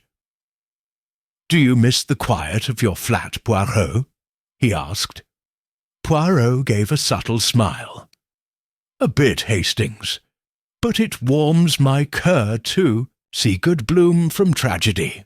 Tomorrow I shall sip tea by my fireplace, with memories of Whispering Falls guiding my thoughts. As the carriage rolled toward Union Station, Poirot gazed out the window at the receding snowy landscape. The wheels crunched over frozen ground, yet inside him dwelled a gentler warmth, a conviction that the ripples set in motion by a brave young geologist would continue to spread. And so, with a final look at the misty silhouette of the falls in the distance, he closed his eyes, content in the knowledge that memory and justice, once woven together, form the strongest bridges across time. Chapter 13. A Letter from the Falls A. Fortnight after the scholarship ceremony in Toronto, Hercule Poirot settled once again into his armchair in London, the autumn sun slanting through the window. Though the crisp chill of November had given way to a milder winter, his mind remained fixed on Whispering Falls. He had received the promised letter from Laurent Dubois, and had replied with plans to visit the Dubois family in early January. Yet as the days passed, an unexpected missive arrived by registered post, its envelope bearing the Whispering Falls postmark.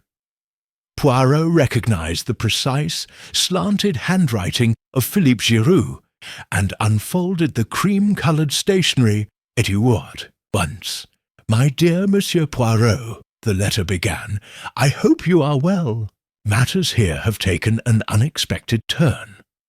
Though the mine closure and scholarship have brought peace, I have discovered something in the old gardener's logbook that I believe you should see. A notation pencilled in the margin, dated only days before Genevieve's death, refers to an observation she made about unusual water discoloration near the base of the falls. I fear it may explain why certain villagers remained so determined to keep the mine secret. I enclose a photocopy of the logbook page. Please come at your earliest convenience, as I believe this new information may hold deeper significance." Poirot's heart quickened. He carefully placed the letter on his desk and retrieved the photocopy. In neat cursive, Philippe had recorded, November 1, Genevieve noted water at lower pool tinted reddish-brown, despite no visible runoff. Sample taken but jar broken. Possible contamination from abandoned shaft. Beneath this, a faint ink smudge suggested someone had attempted to erase original words. Poirot peered closer, tracing the indentation left by the pen. An earlier entry read, "Sample confirmed high copper content. Report to Laurent."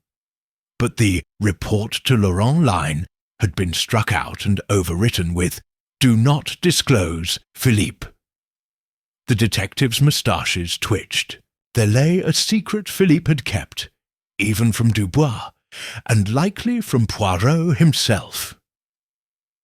Within 3 days, Hastings and Poirot boarded a train bound for Ontario.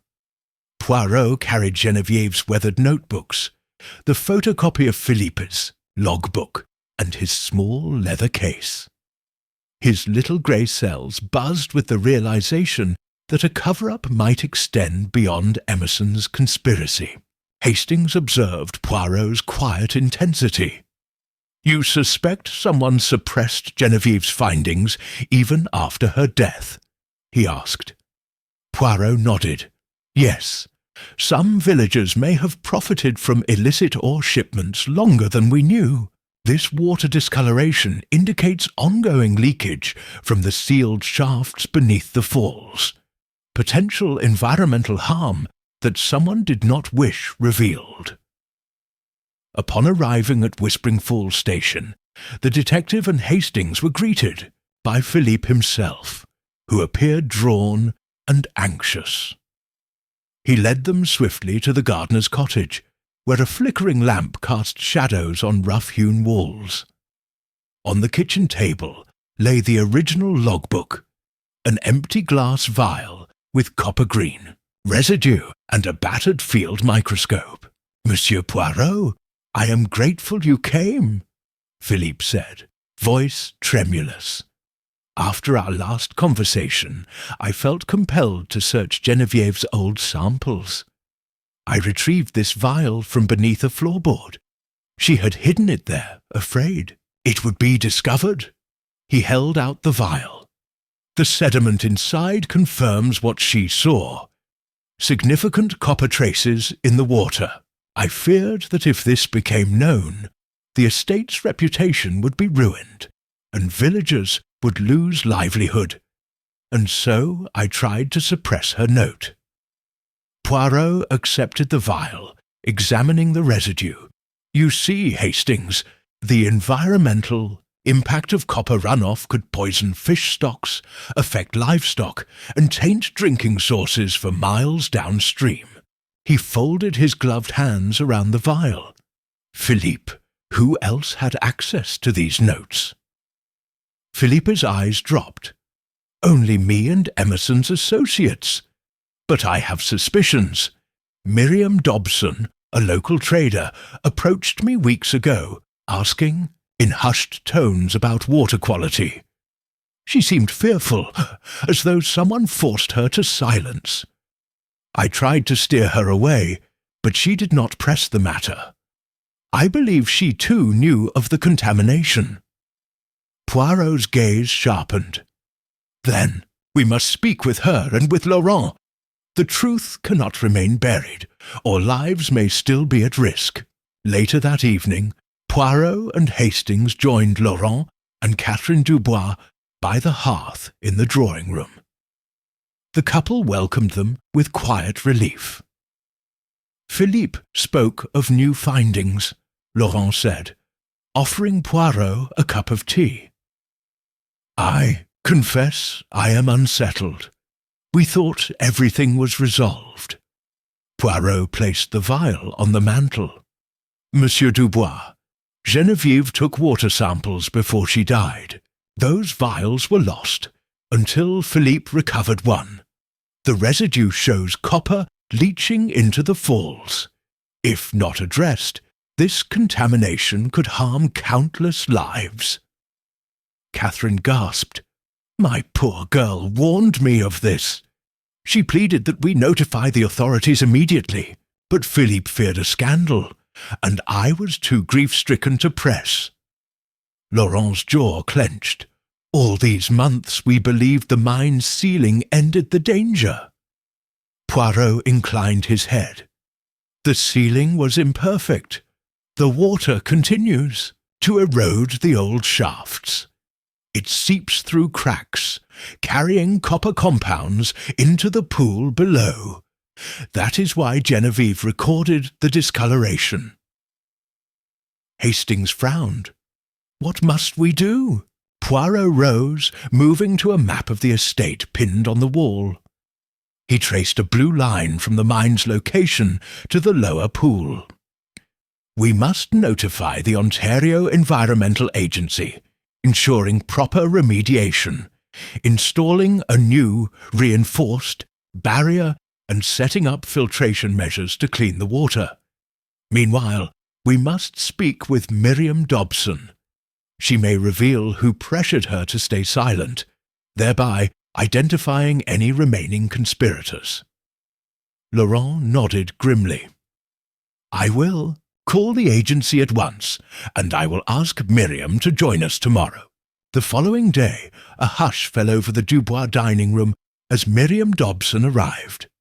A woman in her late 30s, Miriam's eyes darted nervously. Poirot greeted her calmly. Mademoiselle Dobson, Philippe tells me you had concerns about the water quality. What can you share? Miriam's voice cracked.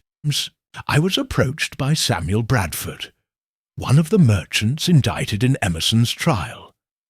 He warned me not to speak of any oddities at the falls, or he would ruin my small fishery business. He insisted that the mine's issue was closed. But after your departure, the water turned worse. I saw fish dying in the shallows. She paused, tears brimming. I tried to warn Philippe, but he begged me to remain silent. I feared for my livelihood, monsieur. Poirot nodded thoughtfully. Then Bradford and his partners effectively prolonged the contamination and threatened you to conceal it. That is yet another crime. Malicious intimidation and environmental endangerment. Miriam took a breath. I want to help now. I can show you where the fish kill was worst. Poirot offered her a reassuring look. Merci, mademoiselle. Your courage preserves lives.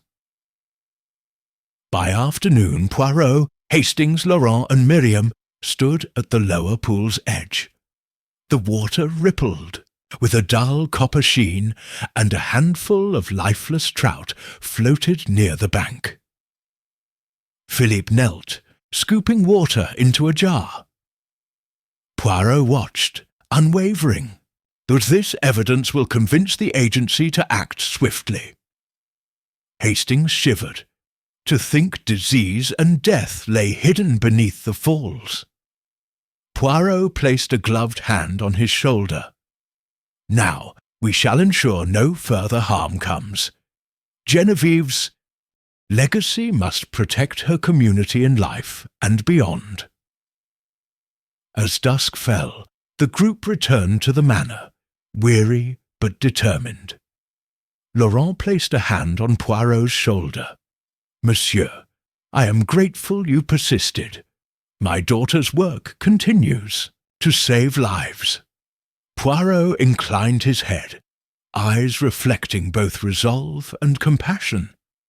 Genevieve's pursuit of truth will endure, Monsieur Dubois, and with these efforts, her vision of a safe, thriving Whispering Falls will become reality. Outside, the falls thundered beneath the gathering darkness, its waters still tinged with copper, but now, with justice renewed and remedies forthcoming, those ripples of renewal would flow outward, protecting the land and vindicating the young geologist who had dared to uncover secrets beneath the surface. Chapter 14. Healing the Land Winters. Grip had loosened at Whispering Falls, and a tentative thaw seeped into the soil as Hercule Poirot returned to oversee the environmental remediation efforts. The once frozen landscape glistened with melting icicles, and the roar of the falls sounded renewed, as though exhaling a cleansing breath. Poirot disembarked from the carriage, feeling a chill that melted into a sense of purpose. Laurent Dubois greeted him on the veranda, bundled in a thick woolen coat, his gaze steady with determination. Monsieur Poirot, welcome back, Dubois said, his voice carrying relief. The agency arrived yesterday, engineers and environmental scientists in tow.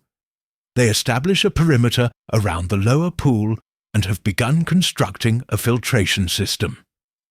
Poirot nodded approvingly. Excellent, Monsieur Dubois. May I accompany you to observe the progress? Together, they walked across the frost-melting grounds toward the engineering encampment, where a handful of trucks and portable labs had been set up. The lead engineer, a woman named Dr. Rosalind Hayes, approached them, her boots crunching on the thawing gravel. Monsieur Poirot, thank you for coming, she said with a respectful nod. We began extracting contaminated sediment from the pool last night. The copper levels were alarmingly high, but we have installed a series of activated charcoal filters downstream to prevent further spread. Poirot examined a portable water testing kit set on a folding table. Dr. Hayes handed him a sample vial. When he lifted it to the light, the water bore only a faint tint of copper.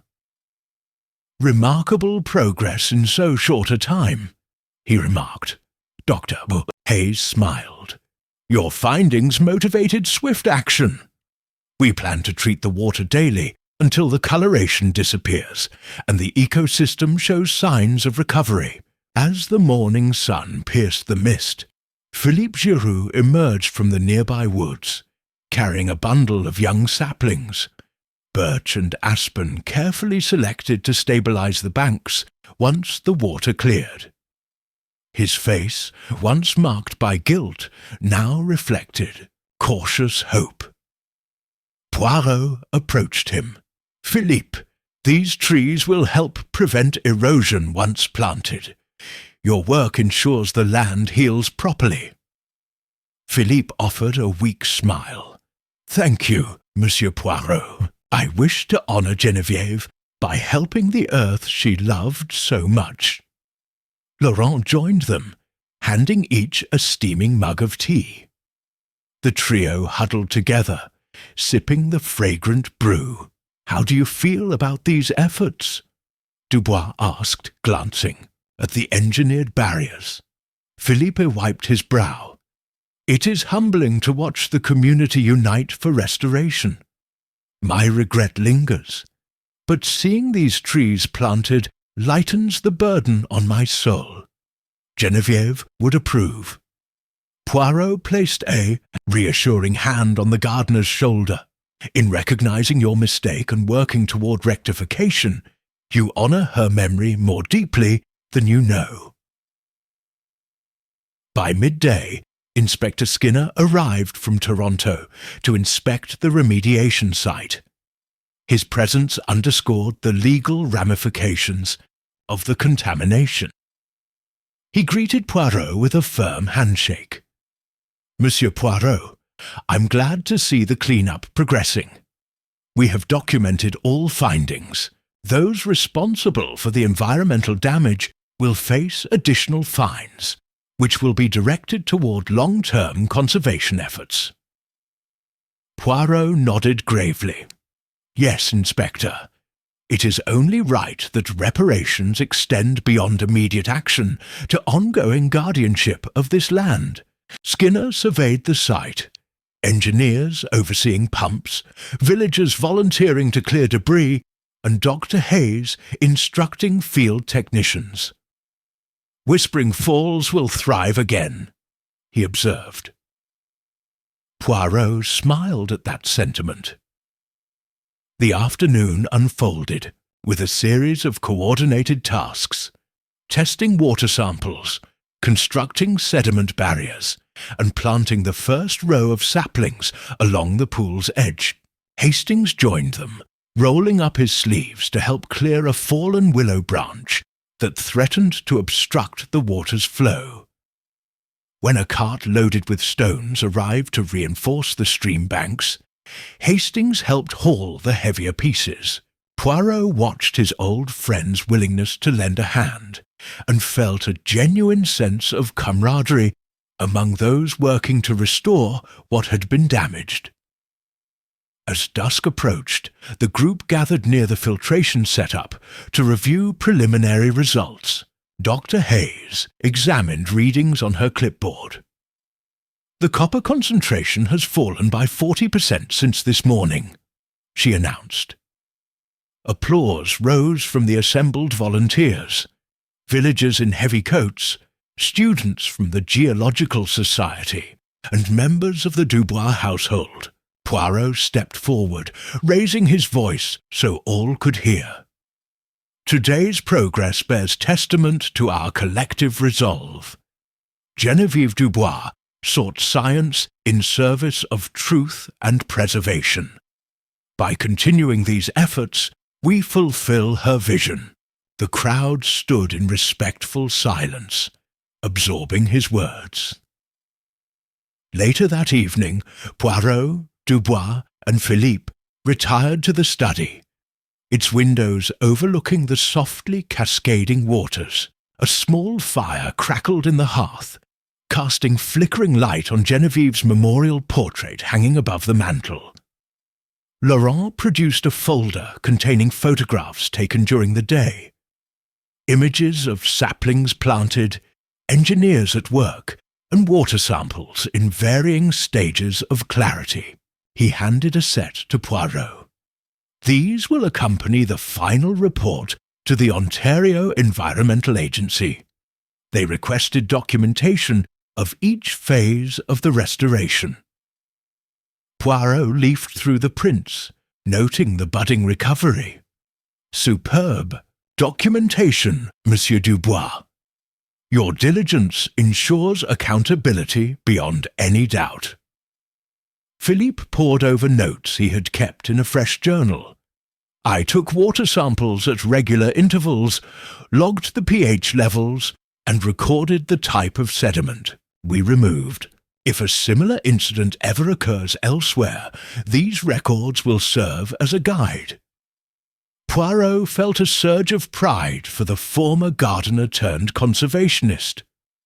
Your transformation has been profound, Philippe. You have turned remorse into purpose. The three men sat in companionable silence for a moment, reflecting on how far they had come since the first tragedy. Catherine Dubois entered with a tray of fragrant herbal tea and slices of apple pie, made with fruit from the estate's orchard. She offered each of them a cup, her eyes bright with gratitude. I thought this might lift our spirits after a long day, she said, setting the tray on a low table. Poirot lifted his cup in acknowledgement. Madame Dubois, your kindness warms us all. They drank their tea and nibbled pie while gazing at Genevieve's portrait. Laurent spoke softly, voice tinged with emotion. I see her in each of you. Her perseverance, her love for the land, her courage to speak truth. I am grateful that through your efforts, her life continues to be a beacon. Poirot raised his glass. To Mademoiselle Dubois, whose legacy guides us still. They clinked their cups gently together. Night deepened, and the study offered a sanctuary of warmth and reflection. Poirot closed his eyes, envisioning the falls under a clear spring sky, freed of contamination and alive with trout once more. He inhaled the fragrant steam of his tea, feeling content that justice and restoration had intertwined here. Tomorrow he would return to London, where new cases awaited his little grey cells.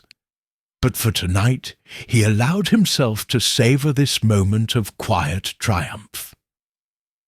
Outside, the falls whispered beneath a canopy of stars, each ripple bearing a promise of renewal and hope. And within the study's gentle glow, the Dubois family, Philippe and Poirot, shared in the knowledge that healing extended far beyond the ceiling of a mine.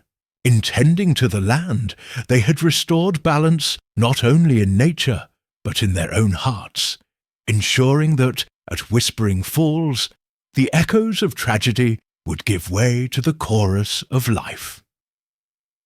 Chapter 15. Spring's Promise. By late April, Whispering Falls had shed its winter cloak and emerged with a vibrant freshness that surprised even its long-time residents. Patches of snow lingered only in the deepest hollows, while brittle buds unfurled into tender leaves on the maples and aspens that edged the gorge. Hercule Poirot arrived at the Dubois estate on a clear morning, the air alive with bird calls and the hum of emerging life. Though it was only a few weeks since his last visit, the transformation of the landscape felt miraculous, an apt reflection of how much had been achieved since Genevieve's tragic passing. Poirot alighted from the carriage, his polished shoes crunching on the gravel drive as he strode toward the veranda. Laurent Dubois awaited him there, dressed in a light spring coat and a soft smile that betrayed relief and pride. Philippe Giroux stood nearby, holding a clipboard, ready to guide the detective through the latest phase of environmental monitoring. Poirot clasped Dubois' outstretched hand. Monsieur Dubois, It is a joy to see the estate in bloom once more." Dubois nodded, motioning for Poirot to follow him through blooming rhododendron bushes toward a section of the new footpath. "The river has cleared remarkably," Dubois said, pointing to where the lower pool shimmered in sunlight. "Dr. Hayes's team collected another batch of samples this morning. They confirm that copper levels have dropped to near natural baselines." Poirot stepped closer to the water's edge, noting the gentle ripples that traced concentric circles outward. A pair of trout darted beneath the surface, their scales reflecting the sun's rays. "Life returns," Poirot observed.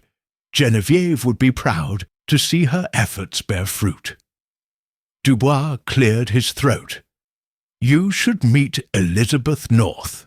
She is here for her second field season and has organized a stream census this week to track biodiversity recovery." He glanced toward a group of students in khaki vests, moving methodically with nets and data sheets. "She'll be in the field lab if you wish to speak with her." Philippe led the way to a small wooden pavilion perched on a gentle rise overlooking the pool. Inside, Elizabeth North stood at a drafting table, sketching a chart of species counts. Beside her, several students recorded data from specimen trays. When Poirot entered, Elizabeth looked up and offered a bright smile. "Monsieur Poirot, it's an honor to see you again." Her auburn hair was tied back, and her eyes shone with zealous focus. "I've overseen weekly surveys of macroinvertebrates and amphibians. The presence of frog spawn in the shallower pools was my favorite finding. It means the water is safe again." Poirot patted her shoulder gently. "Excellent work, Mademoiselle North. Through your dedication, you continue Genevieve's legacy of careful stewardship." Elizabeth nodded. "Thank you. I feel her presence every time I dip my net into this water. It guides me." While Elizabeth returned to her charts, Poirot, Dubois, and Philippe wandered down to the bank, where villagers had gathered for a community planting event. Children handed saplings to parents, who knelt to place them in prepared holes along the shoreline. A local teacher explained to her pupils how roots would stabilize the soil and filter runoff. Poirot watched as Philippe directed a young boy to position a cedar sapling just beyond the bank's edge. The gardener's proud expression seemed to radiate relief that his past mistakes were being replaced by hope. "It is heartening to see communal engagement," Philippe told Poirot quietly. "And I never understood the depth of connection people felt to this land, until now. Planting these trees, knowing they will stand for decades, feels like reparation." Poirot nodded. "Your atonement manifests in each seed you place. It is tangible and enduring." Philippa glanced toward a cluster of elder villagers seated on logs, sharing laughter as they exchanged memories of simpler times. Even old Mr. Saunders insisted on helping, though he cannot bend easily any more. "He told me, I owe the river my respect. I fished these waters as a boy. Now I'll feed it new life." Philippe's voice softened. "I have never seen such generosity of spirit." As the afternoon sun climbed, Poirot and Dubois retreated to the veranda for tea. A silver tray held cups of jasmine tea and small fruit tarts, their sweet aroma mingling with the scent of blossoms. Dubois poured tea with careful precision. "We owe so much to you, Monsieur Poirot. When the contamination was uncovered, I feared we would never recover. Yet here we stand, stronger than before." Poirot accepted his cup with a polite nod. "Monsieur Dubois, you and your community have done the work. I merely pointed the way." He paused, sipping the fragrant tea. Continuing this monitoring through spring and summer is crucial. Should any fluctuation in water quality re-emerge, early detection will ensure swift response. Dubois reached for the edge of the table. "I have written to Dr. Hayes, requesting a permanent research station here. Elizabeth and her successors will continue the studies. I also proposed an annual Whispering Falls Festival, a day for education, music, and reflection." He smiled, eyes misting with emotion. "It will honor Genevieve and remind us that vigilance is the price of preservation." Poirot's moustaches twitched in approval. A fitting tribute. Science, art, and community united in her memory. As dusk approached, the group strolled to the fall's overlook, where the cascade glowed like liquid crystal in the evening light. The roar was both timeless and vibrant, a celebration of renewal.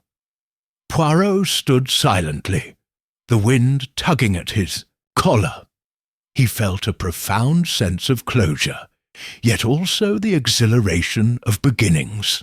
Around him, villagers and students lingered, conversing in hushed tones, their eyes reflecting the fall's glow and the promise of tomorrow. Later, as Poirot prepared to depart for London, he paused beside the newly erected Friendship Bench near the trailhead, a small stone seat engraved with Genevieve's favourite phrase, "Listen to the earth, and it will speak." He placed his hand on the cool granite. Her voice echoes through every creature here, every leaf, every fish, every drop of water. He turned to Dubois and Philippe, who awaited him with silent respect. "I must return soon to Sheffield Gate," Poirot said gently. "But every spring I shall send my thoughts to Whispering Falls." With that, Poirot climbed into the waiting carriage. As the horses trotted down the winding drive, he looked back at the estate. New saplings standing sentinel along the bank, villagers waving, Elizabeth North organising her team by the pavilion. The falls thundered in eternal motion, their mist rising like a blessing. Poirot closed his eyes, allowing the symphony of nature and renewal to imprint itself on his memory. Spring had indeed delivered its promise. From the tragedy of truth unearthed had grown a flourishing tapestry of life. And as the carriage disappeared around the bend, Whispering Falls continued its song, an enduring testament to the power of discovery, redemption, and hope. Chapter 16. Trouble in the Upper Tributary. By early July, Whispering Falls shimmered under a gentle sun, the air heavy with the scent of wildflowers and the hum of insects. Hercule Poirot arrived at the Dubois estate on a clear morning, stepping from the carriage onto the worn stone path that skirted the edge of the gorge. Laurent Dubois greeted him on the veranda, his face flushed with excitement. Beside him stood Philippe Giroux, shading his eyes against the sunlight as he examined a clump of newly planted willows along the stream's bank. "Monsieur Poirot, you have arrived at an opportune moment," Dubois said, offering him a cool glass of spring water. "Elizabeth North has made a curious discovery in the upper tributary." Poirot accepted the glass, raising an eyebrow in mild surprise. "Indeed, what has she found?" Philippe gestured toward the forested slope above them. After yesterday's storm, Elizabeth noticed a section of the stream bank had collapsed. When she took a water sample, The copper trace was negligible, but the sediment was muddier than usual. Most concerning were fresh hoofprints in the soft earth that lead directly to the old sealing site of the mine's second shaft. Poirot set down his glass thoughtfully. Hoofprints? Unusual this far, upstream. He turned to Dubois. If the seal on that shaft has given way, water may be penetrating the abandoned workings again. We must investigate at once. Moments later, the four walked briskly to the footbridge that spanned the upper reaches of the tributary. Elizabeth North waited there, her auburn hair tucked under a broad-brimmed hat, a waterproof notebook in hand. When Poirot approached, she offered a respectful nod. "Monsieur Poirot, thank you for coming so promptly." She pointed upstream. "Here, a section of bank has eroded entirely. The hoofprints begin just beyond. Large and four-toed, though. The pattern is irregular. I suspect a bear, drawn by the stream to feed on fish." Poirot knelt beside the prints, tracing the outline carefully with his gloved fingertip. "Not a deer, certainly. A bear seems likely. But with heavy rain, erosion could easily expose the old shaft's fracture.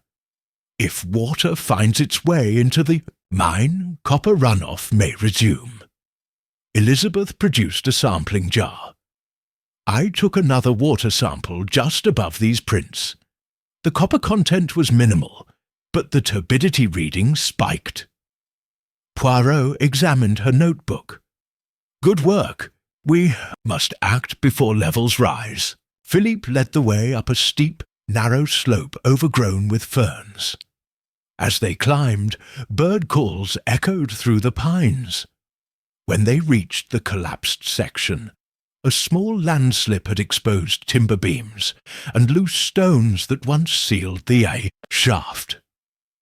A thin trickle of water dripped through the gap, forming a faint copper sheen in the shallow pool below. Poirot crouched, examining the fracture. "This is the point of failure. Water seeps directly into the shaft, bypassing the filtration measures installed downstream. If left unchecked, contamination could spread once more." Dubois scanned the hidden entrance. "Is it possible to reinforce this site quickly?" Poirot produced a small notebook and sketched a diagram. "Engineers will need to install steel supports to shore up the weakened beams and pour concrete mixed with local stone to seal the breach. That must occur before the next storm. Meanwhile, we should verify if any wildlife has already been affected." Elizabeth agreed. "I observed no dead fish here today, but I noticed animal tracks leading to the stream's bank. If a bear drank this water, it could be in danger." Philippe nodded solemnly. "I will set humane traps tomorrow to check if any wildlife is ill.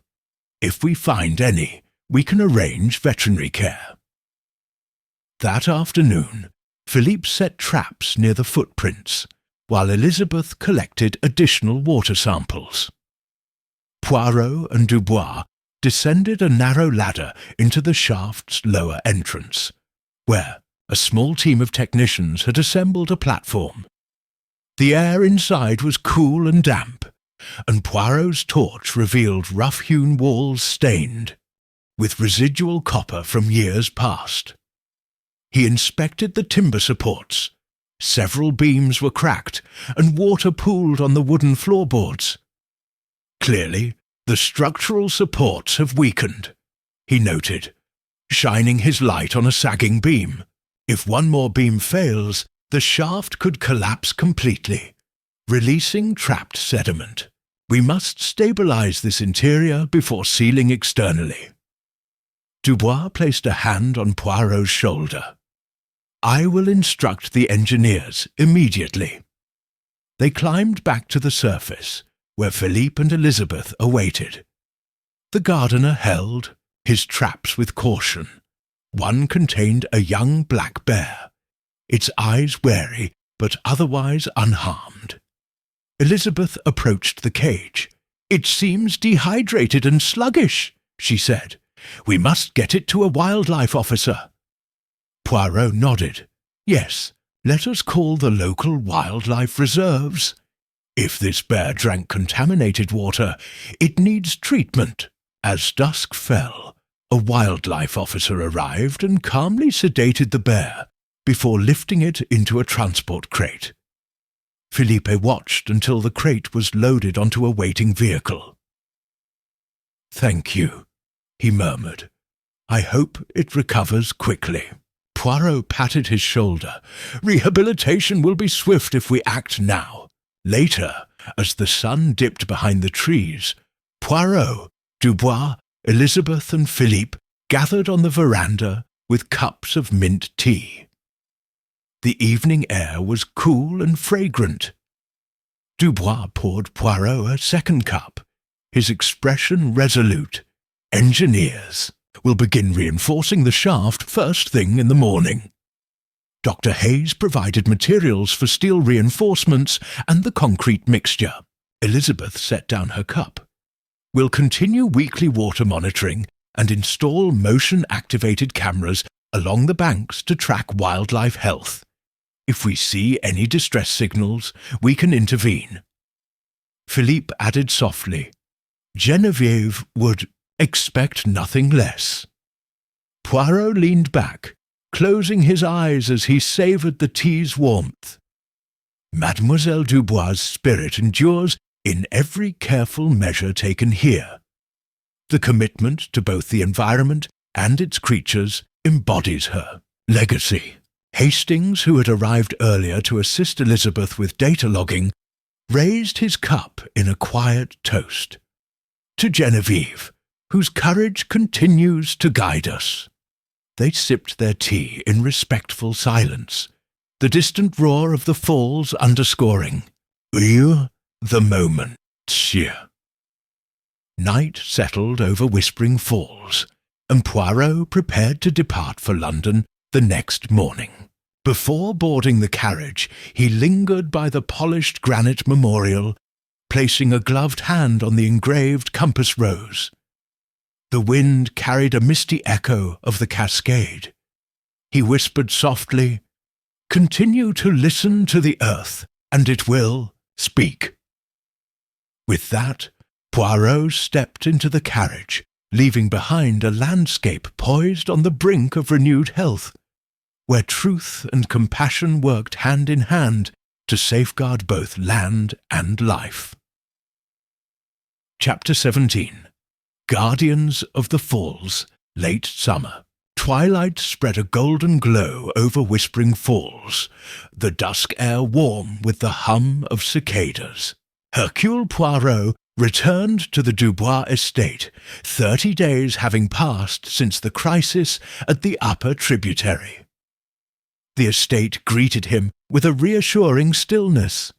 Saplings thrived along the banks, and patches of wildflowers bloomed where restoration crews had cleared debris. As Poirot stepped from the carriage onto the stone-paved drive, Laurent Dubois waited on the veranda, his posture straight with satisfaction. "Monsieur Poirot," Dubois called, his voice carrying genuine warmth. "Welcome back. You arrive at a fortuitous moment." By his side, Philippe Giroux examined the last row of newly planted alders. Their roots nestled firmly in enriched soil. Poirot made his way up the steps, his polished shoes clicking against the stone. "What news do you bring, Monsieur Dubois?" he inquired, brushing a stray lock of grey from his brow. Dubois gestured toward the lower fields, now alight with fireflies. The engineering team completed the reinforcements on the second shaft 1 week ago, and Dr. Hayes's water quality reports show consistently safe levels. But our task continues. We gather here tonight for the launch of the stewardship program, inviting villagers and students to commit as guardians of the falls. We wish you to inaugurate the ceremony." Poirot nodded thoughtfully. "It's an excellent initiative. Instilling a sense of responsibility ensures this land remains protected for generations." As the sun dipped below the forested horizon, a modest gathering assembled at the pavilion overlooking the falls. Wooden benches faced the polished granite memorial, where Elizabeth North had arranged a small display of photographs, from Genevieve's field notebooks to images of the bear's recovery. Lanterns hung from tree branches, their flickering glow casting gentle shadows on the faces of villagers, students, and estate staff. Laurent stood near a lectern, flanked by Philippe and Elizabeth. Poirot approached quietly, noting the attentive expressions. Old Mr. Saunders leaning on his cane, young school teachers clutching staves of parchment listing volunteer duties, and a handful of families whose children played with saplings at their side. Poirot stepped forward, raising his hands in polite greeting. The hush deepened as all eyes turned to him. "Friends, colleagues, and guardians," he began, voice calm, yet authoritative. "Tonight we celebrate not only the triumph of restoration, but the promise of vigilance. Months ago, Geneviève Dubois discovered a secret that threatened these waters. Thanks to her integrity and your collective efforts, the falls now sing with renewed life. But nature's balance demands constant care." A murmur of assent rose. Philippe handed Poirot a wooden plaque inscribed with the programme's emblem. Two interlocking hands cradling a droplet of water. "We, as guardians of the falls, pledge to safeguard this land, to monitor its health, to nurture its creatures, and to remember that stewardship is an unending duty." Poirot accepted the plaque solemnly, sliding it into the ribbon of his lapel. "Let this emblem remind us that every drop, every leaf, and every being here depends on our watchful devotion." He paused, allowing the significance of his words to sink in. A gentle breeze stirred the trees as though echoing his sentiment. Laurent stepped forward next. "As a token of our gratitude to Monsieur Poirot, Philippe and I have commissioned a small plaque to be placed at the estate's entrance. It will read, 'In honor of Hercule Poirot, whose dedication ensured the future of Whispering Falls.'" Poirot inclined his head, his grey eyes reflecting gratitude. "You honor me beyond measure, Monsieur Dubois, but let us recall that the truest honor belongs to the one who began this journey, Geneviève. May her memory guide our every action." Elizabeth then took the lectern, her youthful voice steady. "Fellow students and residents, as part of the Guardians program, we will conduct monthly surveys of water quality, wildlife health, and flora growth. We will host educational workshops, inviting schoolchildren to learn about geology, ecology, and conservation. By uniting our efforts, we ensure that no threat will again go unnoticed. Tonight, I ask for your signatures on this scroll, an oath to fulfill these responsibilities." She unfurled a parchment, and villagers stepped forward one by one. Mrs. Carter, the local schoolteacher, young Jamal and his sister Farah, who had helped replant willows, even Mr. Saunders, whose arthritic hands trembled as he added his name. Poirot observed each signee with pride, imagining the ripple effects of their commitment far beyond this valley. When the last signature was etched, a hushed applause filled the clearing. Laurent raised his voice. Let us now light these lanterns and send them floating downstream as a symbol of our guardianship. Each participant took hold of a bamboo lantern, lit the candle within, and gently placed it on the water's surface.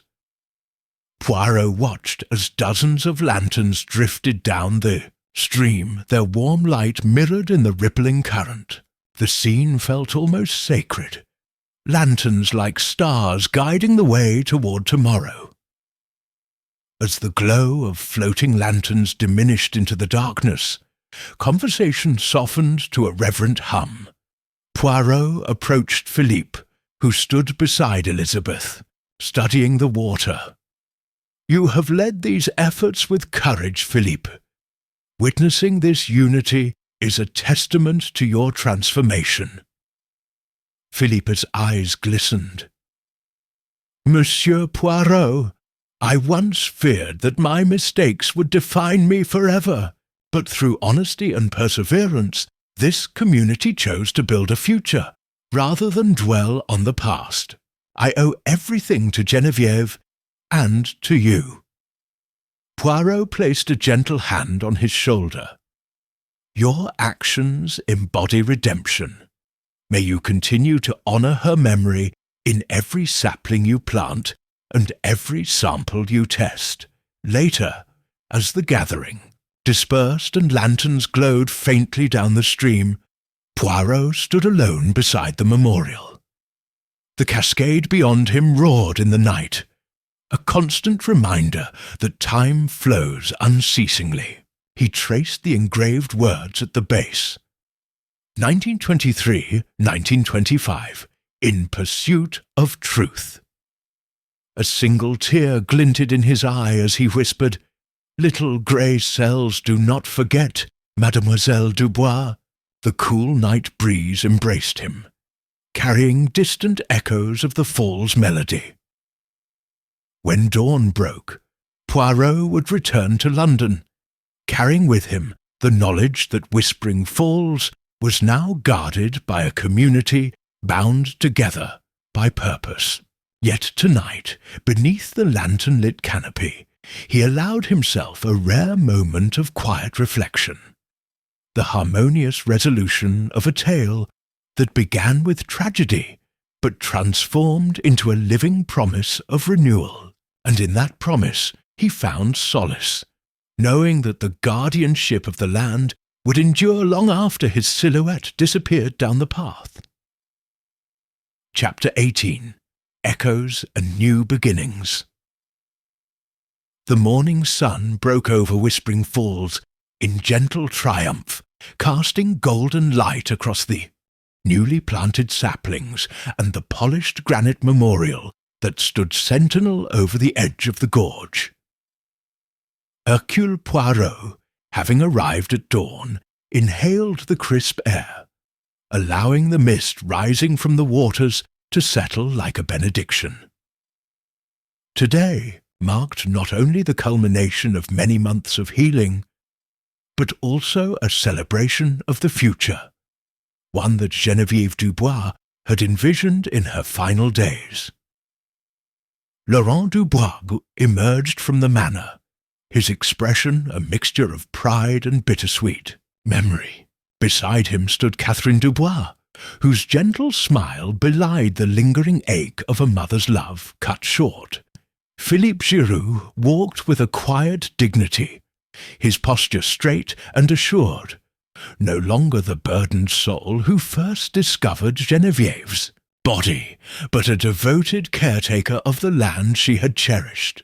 As Poirot descended the stone steps, each man extended a respectful nod, and in that moment the weight of past sorrow seemed both present and yet transformed by hope. A modest gathering convened near the footbridge. Villagers, students from the Ontario Geological Society, university scholars, and local conservationists all had come to pay homage to Genevieve's courage.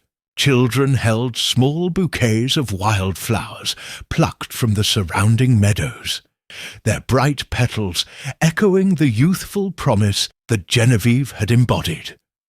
A spotlight of sunshine fell upon the memorial plaque, where her name and dates, 1923, 1925, in pursuit of truth, gleamed like a promise unbroken by time. Elizabeth North, now preparing to return to her final year of study, stood next to a wooden lectern. Her gaze swept over the assembled guests with a determination that mirrored her mentor's legacy. When everyone settled, she stepped forward, her voice ringing clear.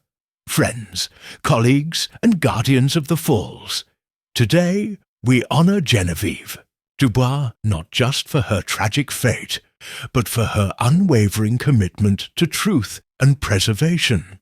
Because of her, this land stands renewed, and because of her, we understand that every ripple in the water, every tremor in the earth, demands our respect and careful stewardship. A respectful hush followed as she placed a bound volume of her own research notes at the foot of the memorial, symbolizing the continuity of scientific inquiry and environmental care. Poirot stepped forward next, his tall silhouette framed by the ever-present mist of the Falls. His precise English carried across the gathering with the same authority that had guided the Dubois family through their darkest hours. Ladies and gentlemen, we gather at the edge of these sacred falls to bear witness to the resilience of spirit. Mademoiselle Dubois' life was brief, but her legacy has grown far beyond what any of us could have imagined. Through tragedy, she bestowed upon us the gift of awareness, that the earth speaks to those who listen, and it is our duty to heed its messages. He paused, surveying the assembly. As I prepare to depart, I leave you with this imperative. Guard these falls from harm, protect its waters and creatures, and let the memory of Genevieve guide every decision you make. For in doing so, you honor not only her, but all who depend upon this land. Laurent Dubois then took the lectern, his voice unwavering. I have often wondered how a father moves forward when his child's life ends too soon. But witnessing this community gathered here, united in purpose, I realize that Genevieve's spirit lives on in every sapling planted, in every water sample taken, and in every footstep along the path she helped clear. I thank you all for your dedication. May this place remain a sanctuary of learning and respect for generations. He gestured toward Philippe, and to Philippe Giroux. Without your fortitude and willingness to do right by her memory, we would not be here today. Merci, mon ami. Philippe inclined his head, his eyes glistening as a gentle applause rippled through the crowd. A moment of silence followed, punctuated only by the roar of the falls. Then a local schoolteacher stepped forward, inviting children to scatter the wildflowers at the memorial's base. Petals drifted like confetti in the morning breeze, a celebration of life amid solemn remembrance. The sight brought tears to many eyes, yet the tears felt cathartic, an affirmation that grief, when channeled into purpose, yields renewal. After the formal ceremony concluded, the gathering dispersed to explore the newly established interpretive trail. Educational plaques lined the path, detailing the geology of the falls, the history of the now sealed shafts, and the steps taken to restore ecological balance. Engineers had installed a discreet monitoring station where Elizabeth had led her surveys. Now, volunteers assisted her in logging data about water purity and wildlife sightings. Near the old gardener's cottage, a small observatory platform allowed visitors to watch birds nesting and fish thriving, testaments to the land's revival.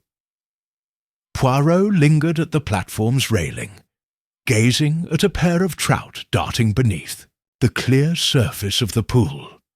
He felt a profound sense of closure, a rare moment in which the delicate strands of evidence, grief, and redemption had woven themselves into a tapestry of hope. Behind him, Laurent approached with 2 wooden boxes, each engraved with a compass rose and the phrase, "Listen to the earth." He handed one to Poirot. "For you, Monsieur Poirot, a small token of our gratitude." Inside lay a polished copper compass, its needle steady and true. "May this guide you as Mademoiselle Dubois guided us," Laurent whispered. Poirot held the compass carefully, allowing its weight to settle against his palm.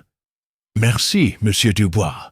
This gift shall remind me always that justice and compassion must travel hand in hand, just as the currents of these falls unite land and water." He replaced it in his coat pocket, securing it over his heart.